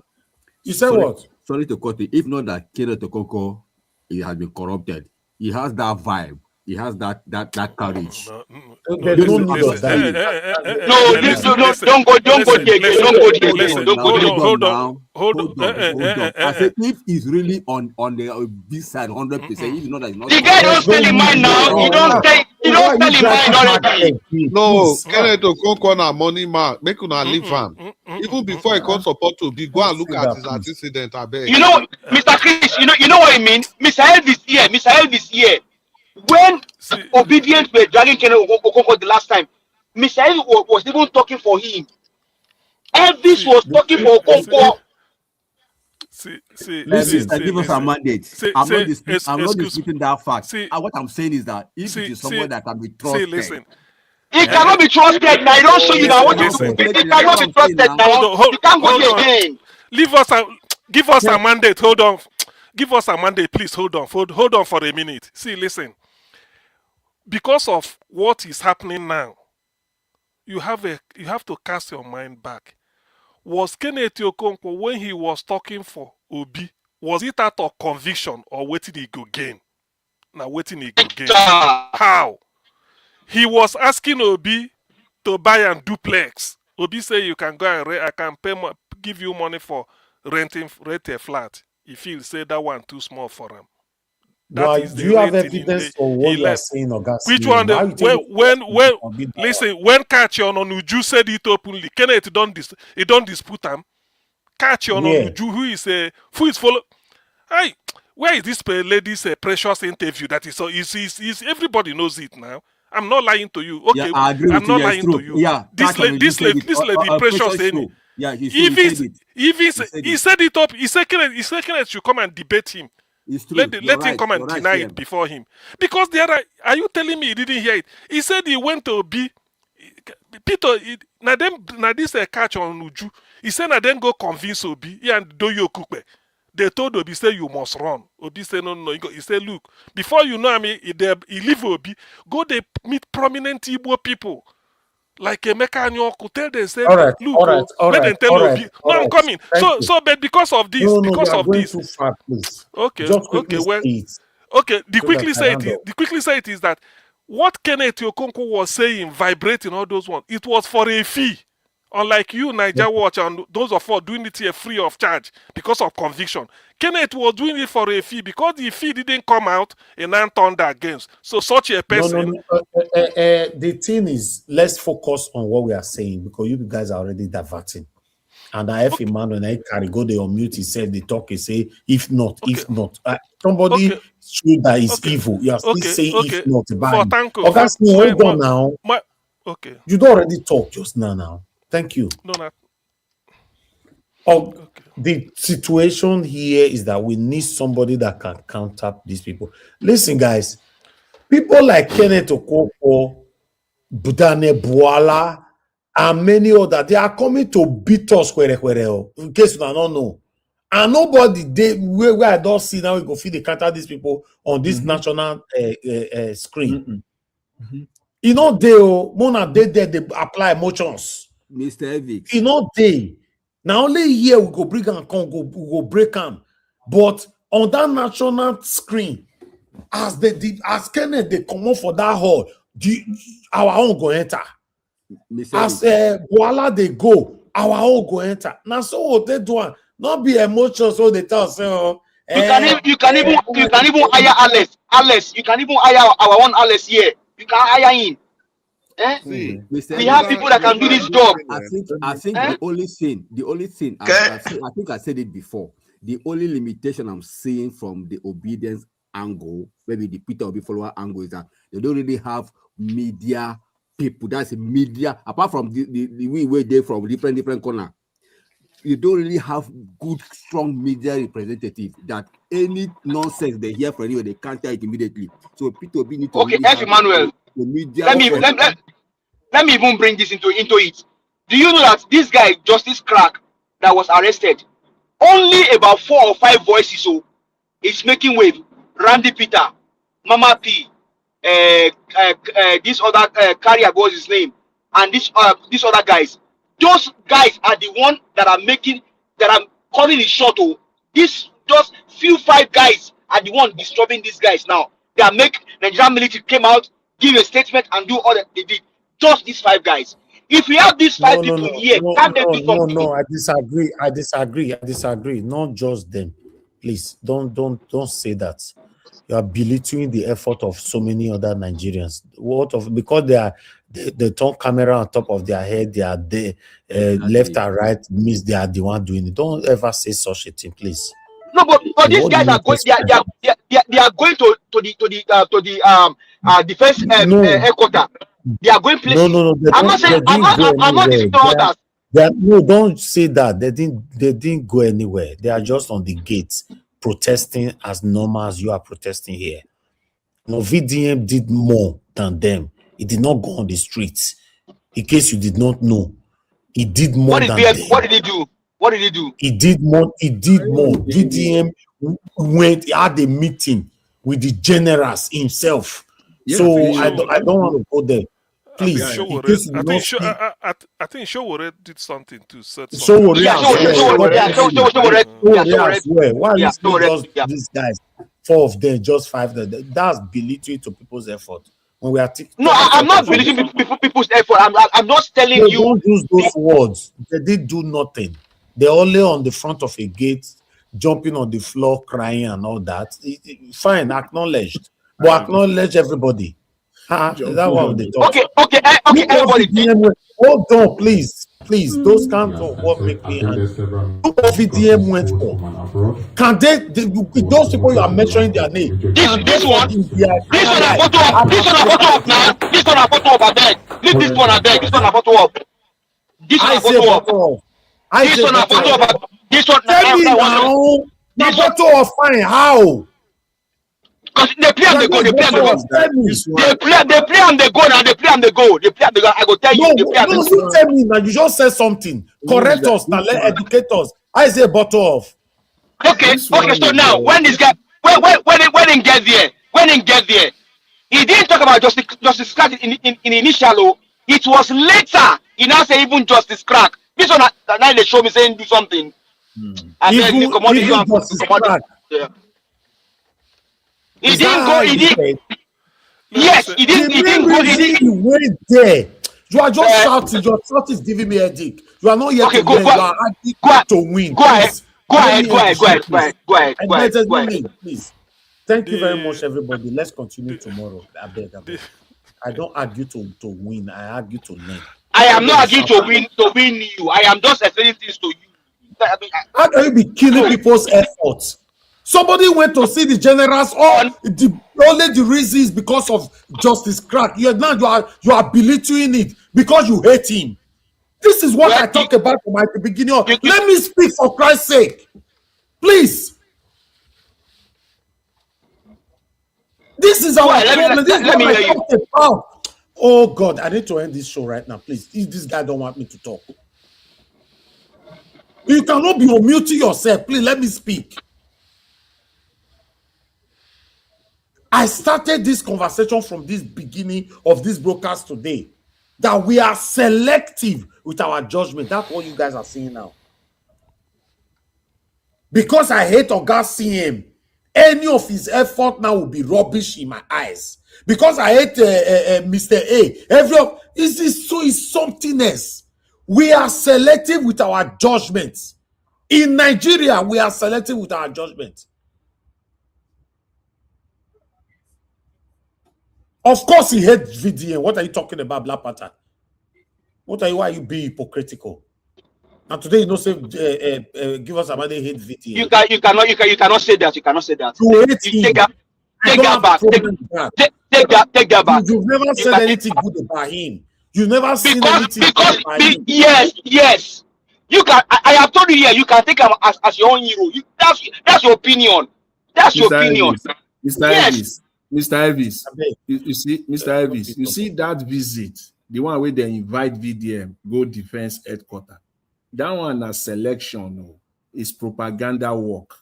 Okay, but again, not to belittle what he's doing, but that very visit to the defense headquarters, now propaganda work. The military are just being selective and they are doing eye service. Oh, Mr. Jonathan, are you not belittling the effort of VDM and Showore? No. You didn't listen to me. We talk and say because people they jump for ground, they cry. Now they're only five that people. one. That one. Is that not belittling? You didn't hear me just talking down on other people's efforts. I said it is not belittling what he's doing. But the military are playing propaganda and they look for who they can use amongst all these people. And VDM fits very well into the pot. So it's not about fits very well. It's the biggest voice in Nigeria. Let's say it is. It's not too heavy to talk. It's the biggest voice in Nigeria. Yes, and they believe that they need his voice. It will not be anybody, mate. Wait, let's say Mr. Elvis, wait, Mr. Elvis, wait, give us a mandate. Let me make this point. The military, they have to look for one who has the most followers and that who can speak amongst them that most likely his followers will listen to him. They pick VDM to massage him. And now, VDM now, the military, it will be difficult for him to say something, negative, because this one, I see it as a massage. Because if the military, let them free justice. No matter, I'm not interested. If the military, if you sacrifice, mothers carry children for 9 months, and they go extra miles to sacrifice and belittle themselves to protect their children. Any massage is not what we should be discussing right now. Justice Christ should be out. Somebody coming on the national TV to say it's only 5 people, so sit on the floor crying.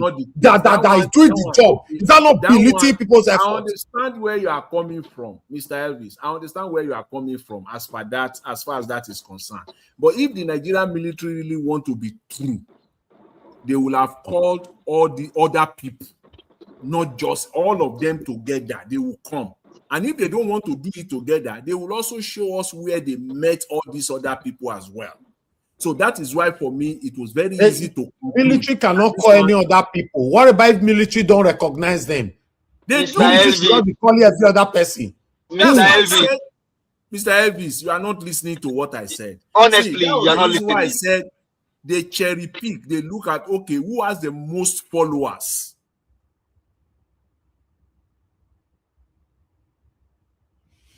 Anyway, let's say I don't see the military doing what VDM has done in this regard. No, none of them. All of them have worked together. Not just them. Even what we're doing here. For me, I'm not even doing comparison who work past amongst them. You can't come on the national and say 4 or 5 people. Now they do the job. Okay, I take that one back.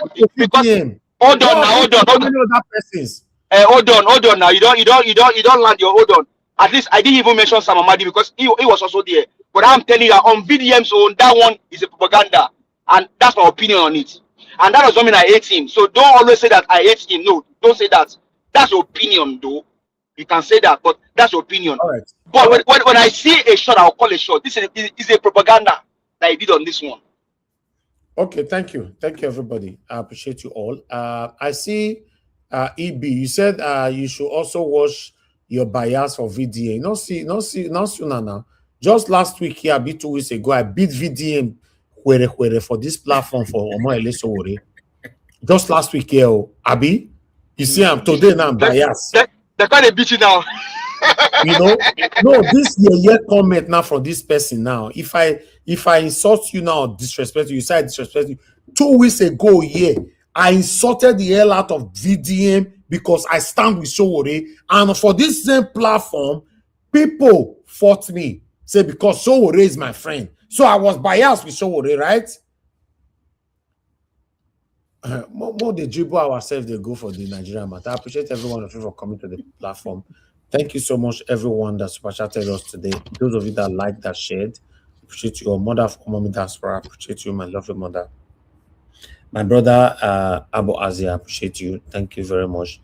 Mother Stella Masaredo, Mother Peggy Modi, Mother Eugenia, appreciate you. Michael Ganemaro, Mr. Johnson Emmanuel, Shidima, thank you, my people. Eva Line, thank you. EB, thank you. Black Panther, thank you. I appreciate you all.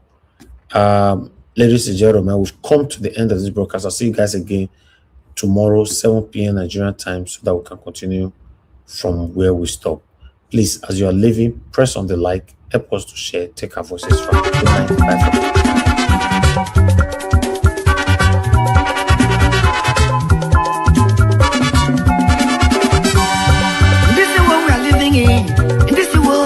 All of us today in motion. Everybody there in motion. Moving to our various stations. As we there in motion, make we do good to ourselves, yo. Make we do good to our neighbor. Before we reach our station, every walk gets paid. Every walk gets paid. Whether not good or good. Every walk gets paid. Whether not good or good. I make a dey fear my God. Whether not good or good. I make a dey fear my Maker. Whether not good or good. Whoever will come and go on song, organize.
My God,